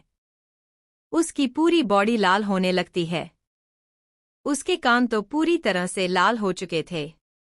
अब उसे इतनी शर्म आ रही थी कि वह अपनी नजरें उठाकर ध्रुव से मिलना भी नहीं चाहती थी। कृषि जब ध्रुव को वॉशरूम से आते हुए नहीं देखते हैं, तो जल्दी से बालकनी की तरह बढ़ जाती है। बालकनी में आकर वही झूले पर बैठकर सामने का नजारा देखते हैं। मॉर्निंग टाइम की वजह से बहुत सारी पंखियां हवाओं में उड़ रही थी और कुछ पंखियां तो बालकनी में आकर बैठी हुई थी। वही कृषि उनके नजदीक नहीं जा रही थी क्योंकि उसे पता था अगर वह उनके नजदीक चली गई तो वह भाग जाएंगे, इसी वजह से वह उनके पास नहीं जाती। न जाने कब उसके चेहरे पर एक मुस्कुराहट आ जाती है। कृषि उन पंछियों को देखकर एक गहरी सांस लेकर मुस्कुराते, सही है, इन पंछियों का तो खुल के अपने पंख फैला सकते हैं और आसमान में जहां चाहे वहां जा सकते हैं। और एक मैं हूं जिनके पंख पहले से ही किसी ने काट लिए हैं, जो अपने घर वालों से नहीं बात कर सकती हैं, ना ही उनसे से मिल सकते हैं। पता नहीं भाई माँ पापा क्या कर रहे होंगे, और दादा दादी उनका तो कुछ कह भी नहीं सकते। और ऊपर से मेरी प्यारी चुटकी, वह कहाँ पर होगी। बहुत दिन हो गए उनसे बात भी नहीं की और पता भी नहीं यह मुझे यहाँ पर क्यों लाया है। ऐसा लग रहा है मुझे किसी ने कैद में कैद कर लिया है, अब तो कभी चैन की सांस भी नहीं ले सकती। तभी पीछे से ध्रुव, जो उसकी पूरी बातें सुन रहा था, वह उसे पीछे से ही कृषि के गर्दन पर अपनी चिन को रख कर वहीं उसे पंछी की तरफ देखते हुए अपनी शांत आवाज में, यह पंछियों की जिंदगी जितनी आसान लगती है ना सिंड्रेला, उतने ही उन्हें उनकी जिंदगी में स्ट्रगल होता है। घर बनाने से लेकर खुद के खाने को ढूंढने तक, और उसे बीच कोई ऐसा मिल गया जिसका यह शिकार हो जाती है।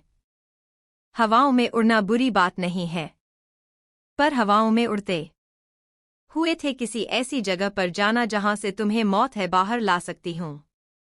ध्रुव की आवाज सुनकर कृषि एक पल के लिए तो सुन हो जाती है। वह अपनी गर्दन पर ध्रुव के और मोड़ लेती है। तभी वो ध्रुव के बालों का पानी महसूस कर रही थी। उसकी पूरी गर्दन गीली हो चुकी थी। ध्रुव ने अभी अभी शावर हुआ था, जिसकी वजह से उसके पूरे बाल गीले हो चुके थे। वही उसकी बातों को सुनकर कृषि ना समझे, मैं उसकी तरफ देखकर हैरानी से, मतलब मैं कुछ समझी नहीं। इस पर ध्रुव उसे पंछी की तरफ इशारा करते हुए, यह पंछी जितने तुम्हें सुकून देने वाले हैं ना, उसे कहीं गुना ज्यादा उनकी जिंदगी रिस्की होती है। हवाओं में उड़ाना गलत नहीं है, तुम अपनी मर्जी से उड़ सकते हो, पर क्या है ना, यह दुनिया किसी को ऐसे ही उड़ते नहीं देख सकती। कहाँ किसी की खुशी हजम होती है। कुछ को अपने शौक पूरे करने हैं, तो कुछ को अपना हुनर दिखाने के लिए इन जैसे मासूम को ही बलि चढ़ाते हैं। यह सुनकर कृषि हैरान से सिर्फ ध्रुव को देख रही थी। उसकी बातों के बारे में सोच रही थी वह कुछ सोचते हुए, पर ऐसा क्यों? ऐसे ही तो कोई अपने शौक नहीं पूरे करता, और ऐसे किसी की जान लेकर किसी को क्या मिलने वाला है, वह भी इन जैसे मासूम को की। ध्रुव कृषि के इस सवाल पर जोर जोर से हंसने लगता है। वह उसके बालों को सहलाते हुए उसके गालों से अपने गालों को रब करते हुए अपनी हंसी को कंट्रोल करके, तुम राणा परिवार में रहकर तुम्हें यह नहीं पता कि यह दुनिया कैसी है। सच में तुम्हारे परिवार वालों ने तुम्हें बताया नहीं, तो मैं बता देता हूँ, यह दुनिया हर किसी को अपना अपना हुंकार दिखाने के लिए किसी न किसी का इस्तेमाल करती है। कुछ को अपना टैलेंट, कुछ को अपनी होशियारी, बहुत कुछ जो लोगों को दिखाना चाहिए, और इस चक्कर में वह शख्स दूसरे का नुकसान कर देता है। रही बात किसी की जान लेने की, तो यहाँ पर कोई सगा नहीं होता। कब कोई अपनी फायदे के लिए किसी की जान ले, यह तुम्हें खुद भी पता है। यह सुनते हुए कृषि जल्दी से ध्रुव की बातों का जवाब देते हुए, लोगों का तो पता नहीं, पर हमारे राणा परिवार में ऐसा बिल्कुल भी नहीं होता है। मेरे दोनों भाइयों में भाईचारा बहुत है, तो यह जान लेने वाला यह तो हमारे राणा परिवार में सिखाया नहीं है। यह सुनते ही ध्रुव अपना सरीला देता है, पर कुछ कहता नहीं है।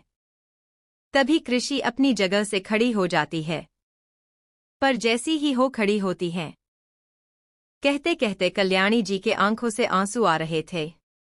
उन आंसुओं को देखकर गुरु अपनी शांत मगर धीमी आवाज में, दादी आपको पता है ना, आपकी आंखों में आंसू आपके गुरु को बिल्कुल भी पसंद नहीं है। तो क्या आप चाहती हैं कि ये आंसू देखकर गुरु खुद को ही अपनी बेबसी के लिए मजबूर समझने लगे? इस पर कल्याणी जी बस गुरु के बालों को सहलाते हुए बड़े प्यार से, हमें कुछ नहीं चाहिए गुरु, बस हमें हमारे पोता सही सलामत चाहिए। अगर तुम्हें कुछ हो गया तो हमारी बहू का क्या होगा? उसे भी तो राणा परिवार में तुम्हें ही लाना है। हम हमारे पोते को ऐसे बिल्कुल नहीं देख सकते।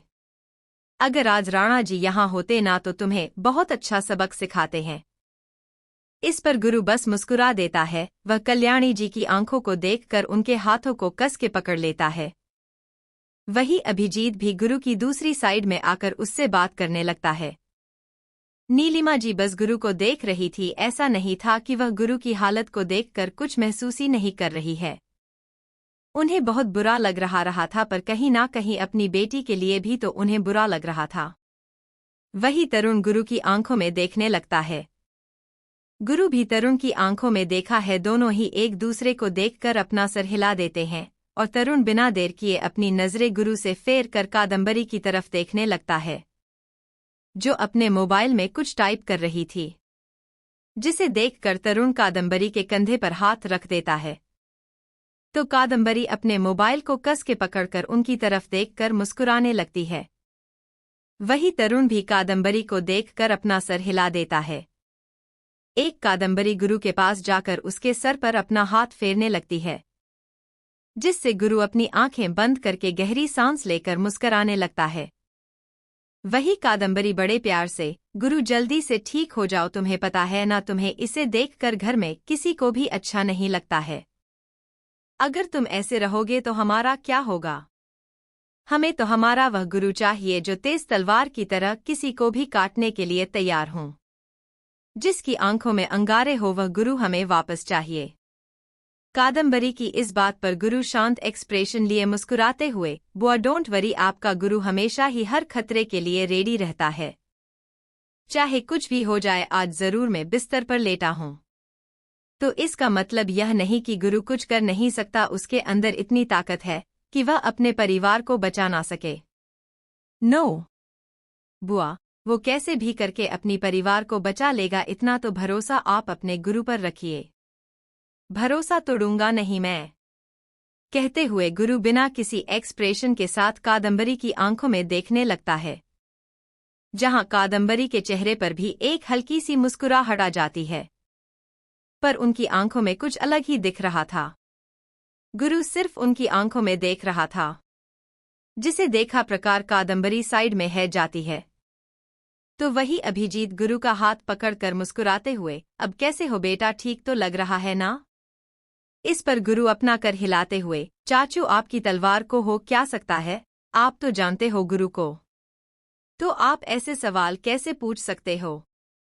इस पर अभिजीत अपना कर हिलाते हुए हैं, मुस्कुराकर, एक पल के लिए तो हमारी जान ही निकाल दी थी। तुम्हें इतनी लापरवाही अच्छी नहीं होती है।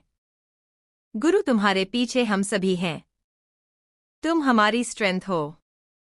पूरे राणा परिवार में अगर एक उम्मीद की नजर है तो सिर्फ और सिर्फ तुम्हारी वजह से, कहते हुए अभिजीत मुस्कुराने लगता है। वही यह देखकर तरुण की हाथों की मुठियां बन जाती हैं, जिसे कादंबरी देख लेती है। वह उन मुट्ठियों को अपने हाथों में पकड़ लेती है। तो तरुण कादंबरी की तरफ देखने लगता है, तो कादंबरी अपना शातिर तरीके से मुस्कुराने लगती हैं।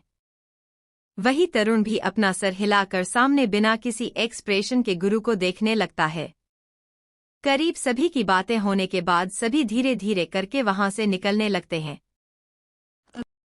वही कादंबरी जाते वक्त चारों तरफ देख रही थी, फिर अपना सर हिलाकर कमरे से बाहर चली जाती है।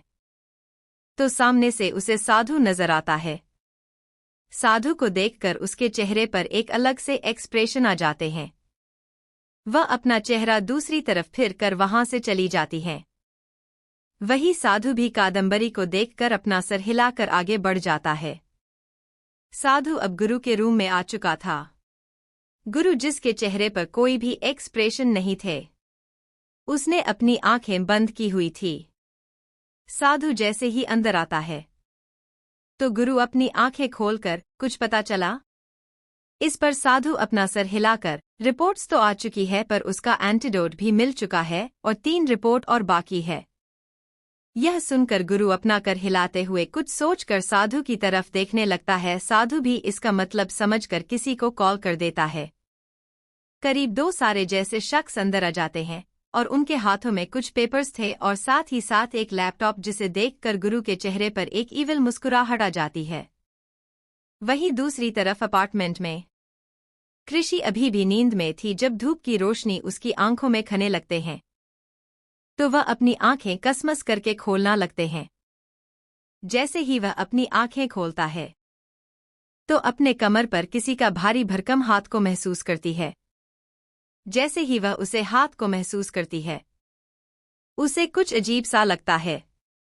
वह जल्दी से पीछे मुड़कर देखने लगती है तो वहां पर ध्रुव अपनी आंखें बंद किए गहरी नींद में सो रहा था। उसे सोते हुए देखकर कृषि को पहले तो बहुत गुस्सा आता है। वह उसे ऐसे सोते हुए देखकर अपने मन में आखिर यह पागल तो अब यहां पर आ गया। हाँ, यह तो सोफे पर सो रहा था ना, फिर मेरे पास कैसे आ गया? इस तो मैं छोड़ूंगी नहीं। इसकी हिम्मत कैसे हुई कृषि राणा को हाथ लगाने की? कुछ बोल नहीं रही हूं। इसके लिए यह फायदा बहुत उठा रहा है। ऊपर से मेरे घर पर भी मुझे जाने नहीं दे रहा है। एक बार मैं यहां से चली जाऊं फिर गुरु भाई और तरुण भाई दोनों से ही इस पागल को पिटवाऊंगी और ऐसे की जिंदगी में किसी लड़की को किडनैप नहीं कर पाएगा। कृषि मन ही मन तरुण को गालियां दे रही थी। इस बात से अनजान की उसकी मन की बातें कोई और सुन रहा है। वही कृषि तो अपने मन में बोल रही थी तो वही ध्रुव बिना अपनी आंखें खोल गहरी मगर नींद भरी आवाज में अगर मन ही मन कस लिया होगा तो कुछ प्यार भी कर लो। वैसे भी बहुत लोग कहते हैं कि जहां नफरत होती है वहां पर प्यार अपने आप हो ही जाता है मिस सिंड्रेला। तो जल्दी से अपनी आंखों पर हाथ रख कर दूसरी तरफ अपना चेहरा करके तुम छछूंदर कहीं के। तू समझ नहीं आता है बेशर्म की भी कोई हद होती है। और वह सारी बेशमी तो तुमने पूरी तरह से नीलामी पर रख दी है। मतलब कुछ तो शर्म करो। थोड़ी सी भी शर्म नहीं है। कृषि के ऐसे रिएक्शन और उसकी बातों को सुनकर ध्रुव की आंखें सिकुड़ जाती है क्योंकि ध्रुव में सिर्फ और सिर्फ एक टॉवल अपने लोअर पर लगाया हुआ था। उसकी वी शेप कमर पर वह टॉवल पूरी तरह से लूज था जो कभी भी निकल सकता है। ऊपर से पानी की बूंदें उसके 6 एब्स पर मौजूद थी जो और भी उसे सेक्सी एंड हॉट बना रहा था। वही ध्रुव की पहले आंखें तो सिकुड़ जाती है फिर उसके चेहरे पर एक कांति लाना मुस्कुराहट आ जाती है। वह कृषि के नजदीक जाकर उसकी कमर पर अपना एक हाथ रखकर उसे अपनी तरफ खींचकर अपने बालों को झड़ने लगता है जिससे उसके बालों का आधे से ज्यादा पानी उसके चेहरे पर जा लगता है। इस समय कृषि ने सिर्फ ध्रुव की एक वाइट कलर की शर्ट पहनी हुई थी जो ध्रुव के ऐसे नजदीक आने से आधे से ज्यादा तो गीली हो चुकी थी। वही कृषि जल्दी से ध्रुव को अपने से अलग करते हुए छोड़ो मुझे, यह क्या हरकतें हैं? बदतमीज इंसान, जाहिल, तुम्हें थोड़ी भी शर्म नहीं है। एक तो मैं कुंवारी लड़की हूं जिसे तुम यहां पर किडनैप करके लाए हो। ऊपर से तुम्हारी यह गंदी वाली हरकतें, सच में मन कर रहा है तुम्हारा सर फोड़ दूं। अच्छा हुआ मेरा भाई यहां पर नहीं है। अगर मेरा भाई यहां पर होता ना तो पक्का तुम्हारा सर तो फुट जाता। नहीं सुनते हैं। ध्रुव कृषि के चेहरे को अपने चेहरे के नजदीक करके उसकी कमर को कस के पकड़ लेता है जिससे कृषि के दोनों हाथ ध्रुव के शर्टलेस चेस्ट पर जा लगते हैं। उसके चेहरे पर ध्रुव के बालों के आते हुआ पानी आ रहा था जिससे वह अपनी आंखें हाल की हाल बंद किया जा रही थी। उसका चेहरा थोड़े थोड़े पानियों की बूंद जा चुकी थी। वही ध्रुव की नज़र तो कृषि के उसे बंद पर था जो उसके होठों से लेकर उसकी सुरीली गर्दन से नीचे नीचे होकर शर्ट के अंदर चली जाती है जिसे देखकर ध्रुव एक गहरी सांस लेकर कृषि के कान में अपनी गर्म सांस को छोड़ते हुए मधोशी भरी आवाज में, यह तो सही कहा तुमने, पर डोंट वरी सिंड्रेला, साले को मैं अच्छे से पटा लूंगा। क्या है ना, तुम्हारा होने वाला हस्बैंड ना बहुत डिफरेंट चीज है। अगर उसे कोई पसंद आ गया ना तो मरते दम तक तो उसका साथ नहीं छोड़ेगा। और तुम तो मेरे इस दिल पर तो अपना कब्जा बनाए बैठी हूं। अब क्या करें, यह बेचारा दिल तुम्हें पाने के लिए सब कुछ करने के लिए तैयार है। बस तुम खुद के दिल को संभाल कर रखना। क्या पता मेरी दिल की धड़कन है, सुन सुनकर वह अपनी धड़कनों को भी मेरी धड़कन से जोड़ ले।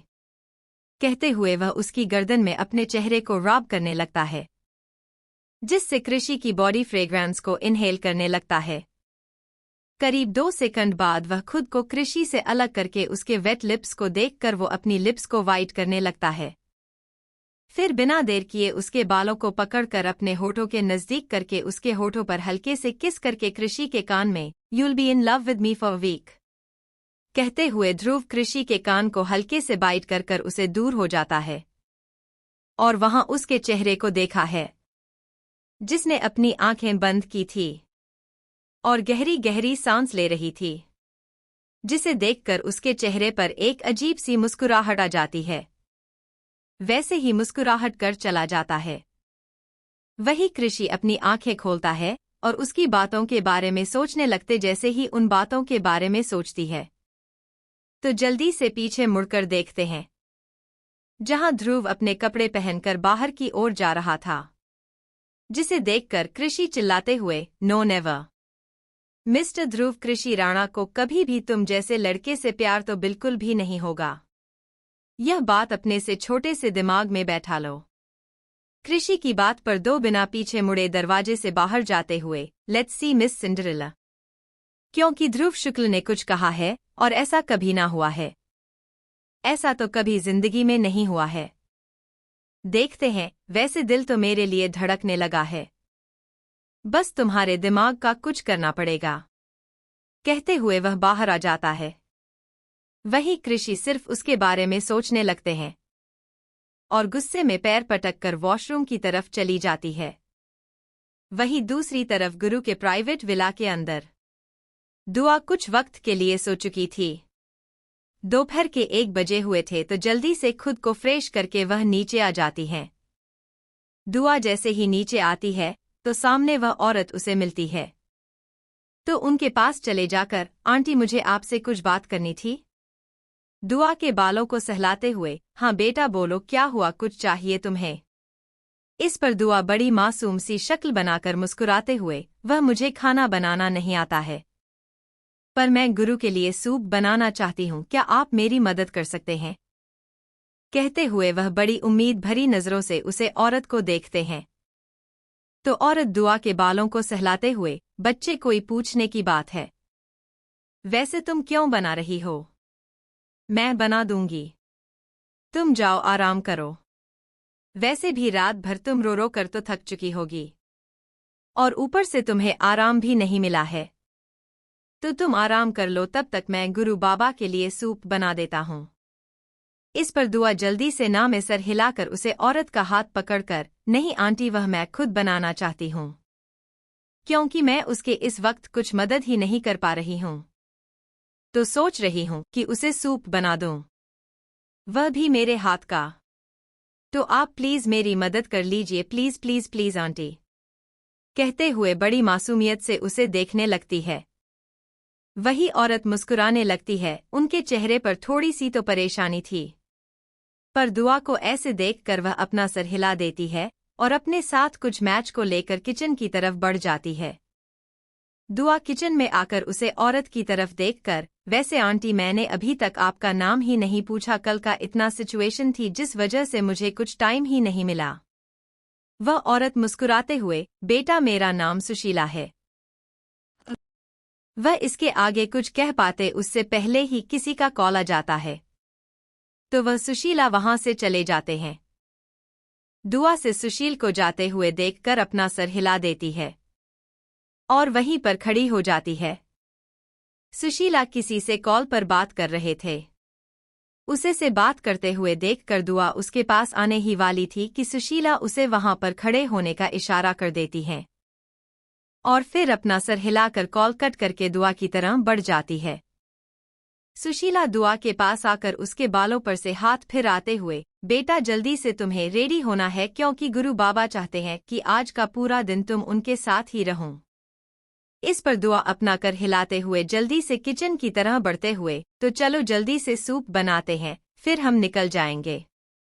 सुशीला दुआ के सामने कुछ वेजिटेबल्स आगे करते हुए "बेटा, तुम्हें खुद ही जाना है, वह भी गुरु बाबा का असिस्टेंट आने वाला है, मैं नहीं आऊंगी तुम्हारे साथ, वैसे भी आकर बहुत सारे काम बाकी हैं, उन पर भी ध्यान देना है। यह सुनकर दुआ अपना सर हिला देती है। करीब 1 घंटे की मेहनत के बाद फाइनली दुआ ने जैसे तैसे करके सूप बनाया हुआ था। उसने वेजिटेबल्स को काटने से लेकर वेजिटेबल्स के सूप बनाने तक खुद ही सारी प्रोसेस की हुई थी। सुशील सिर्फ उसे बता रही थी और दुआ वैसे वैसे कर रही थी। पूरा सूप बनाने के बाद दुआ जल्दी से अपने कमरे की तरह बढ़ जाती है, क्योंकि भूरा ऑलरेडी विला के अंदर आ चुका था। इसी वजह से दुआ जल्दी से अपनी तैयारी में लग जाती है। करीब 15 मिनट के बाद दुआ जल्दी जल्दी से नीचे की ओर आ जाती है, तो देखी है कि भूरा में वेजिटेबल्स का बॉक्स अपने हाथों में लिया हुआ था। वह अपना सर हिलाकर उसके पीछे पीछे चली जाती हैं। दोनों ही कार में बैठ जाते हैं। पीछे दुआ और आगे भूरा दोनों ही विला से बाहर निकलते हैं। तभी उनकी कर को गहरी और कर आ जाती है, जिन्हें देखकर दुआ परेशान होने लगती है और रियर व्यू मिरर से भूरा यह देख लेता है। वह दुआ को शांत करते हुए, डोंट वरी मैम, यह सारी हमारे ही कर है, बस कुछ सेफ्टी के लिए उन्हें लोगों को यहाँ पर रखा हुआ है। इस पर दुआ अपना सर हिला देती है और वही विंडो से बाहर देखने लगती है। करीब 1.5 घंटे बाद वह दोनों हॉस्पिटल में आ जाते हैं। अस्पताल में आने के बाद दुआ को वीआईपी लिफ्ट से ऊपर ले जाया जाता है, जिससे किसी की भी नजर दुआ पर ना जाए।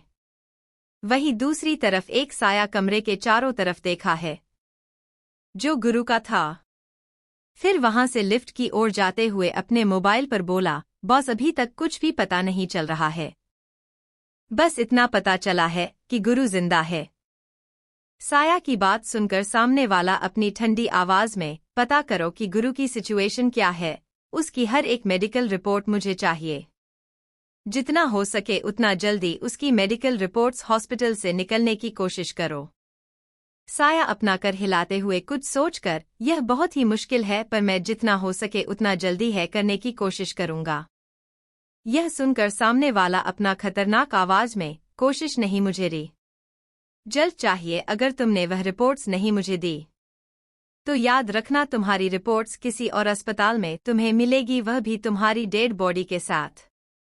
सामने वाला कुछ का पता वह अपनी नजर पीछे की ओर करता है, जहां पर कुछ बॉडीगार्ड्स गुरु के रूम में जा रहे थे। उन्हें देखकर वह अपनी जगह पर ही रुक जाता है। उसने भूरा को देख लिया था, पर उसके पीछे उसे ऐसा लग रहा था कि कोई लड़की है, और गौर से देखने के बाद उसे कोई नजर नहीं आती, क्योंकि दुआ पहले से ही अंदर जा चुकी थी। सामने वाला जब उसे आय की बात नहीं सुनता तो चिल्लाकर, अब कुछ बोलोगे? यह सुनकर साया जल्दी से, सॉरी बॉस, वह गुरु के रूम में कोई गए थे ना, तो उसके लिए मेरी नजर उसे की तरफ थी। डोंट वरी, मैं जितना हो सके उतना मैं जल्दी यह सब करने की कोशिश करता हूं। कहते हुए वह अपना सर हिलाने लगता है। वही सामने वाला कुछ नहीं कहता और कॉल कट कर देता है। इसके बाद वो साया सारे बॉडीगार्ड्स को आते हुए देखा है। फिर एक गहरी सांस लेकर वहां से चला जाता है। वही भूरा रूम से बाहर आ जाता है। वह अपने सीने पर हाथ रखकर एक गहरी सांस लेकर सामने वाले बॉडीगार्ड्स की तरफ देखकर, इतनी केयरलेस कैसे हो सकते हैं तुम लोग? जितना हो सके उतना जल्दी सिक्योरिटी बढ़ाओ, आज मरते मरते बचा हूं। कहते हुए भूरा गुस्से में उन लोगों को देखने लगता है, तो सारे बॉडीगार्ड डर से वहां से चले जाते हैं। वही भूरा सामने वाली बेंच पर बैठकर कुछ सोचने लगता है। एक बॉडीगार्ड उसके हाथों में लैपटॉप देता है, तो वह उसमें काम करने में लग जाता है। वही रूम के अंदर दुआ गुरु का हाथ पकड़े हुए बैठी हुई थी और गुरु उसे ऐसे देखकर अपना सर हिला देता है।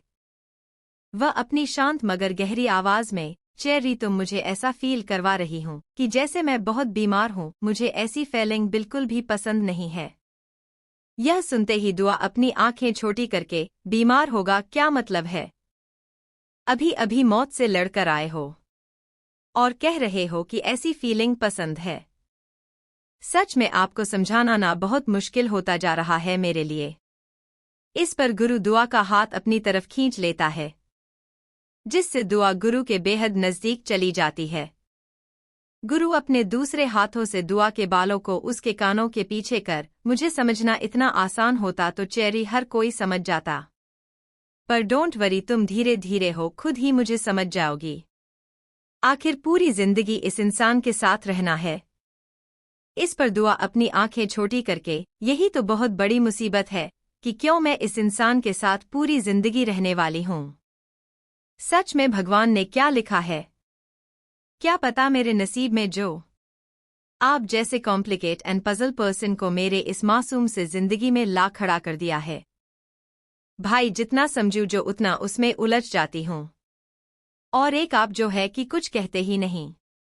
वैसे ही आप यह बताएंगे मुझे कि यह सब हुआ कैसे? यह तो मुझे कोई बात ही नहीं रहा है। दुआ के इस बात पर गुरु का चेहरे पर जो हल्की सी मुस्कुराहट थी, कहीं गायब सी होती है। कोई गहरी सांस लेकर बिना किसी एक्सप्रेशन के साथ, जरूरी है हर चीज तुम्हें जानना। कुछ चीज ना जानो तो ही बेहतर है।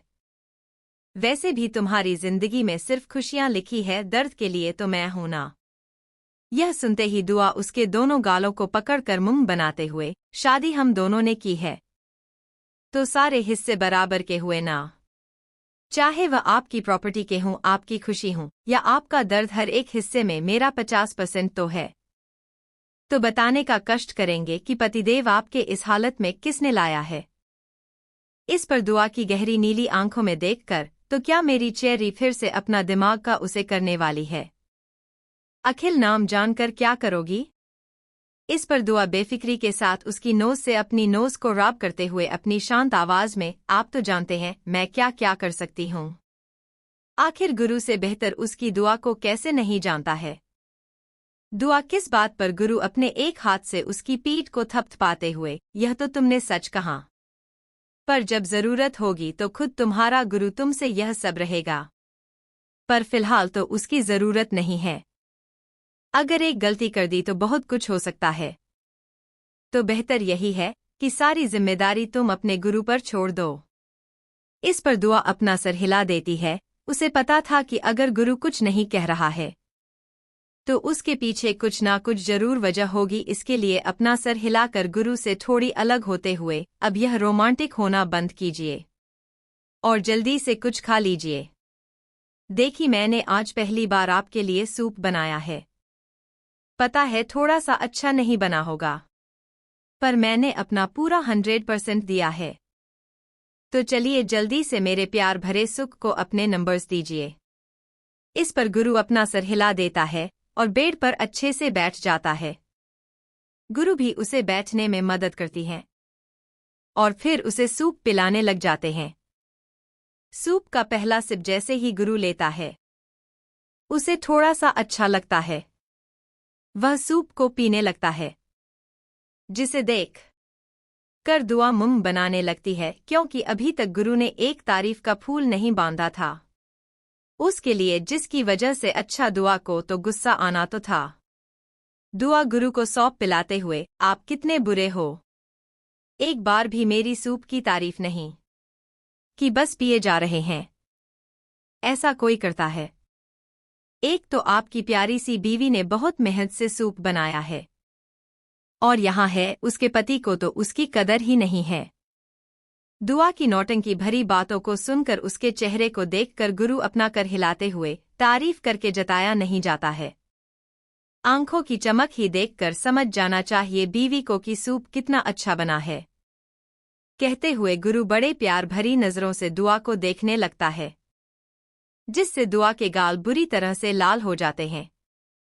वह अपना सर नीचे झुकाकर सूप को साइड में रख कर अपनी जगह से खड़ी होकर वॉशरूम की तरफ जाने ही वाली थी कि गुरु उसका हाथ पकड़ लेता है, तो वह उसे देखकर मुस्कुराने लगती है।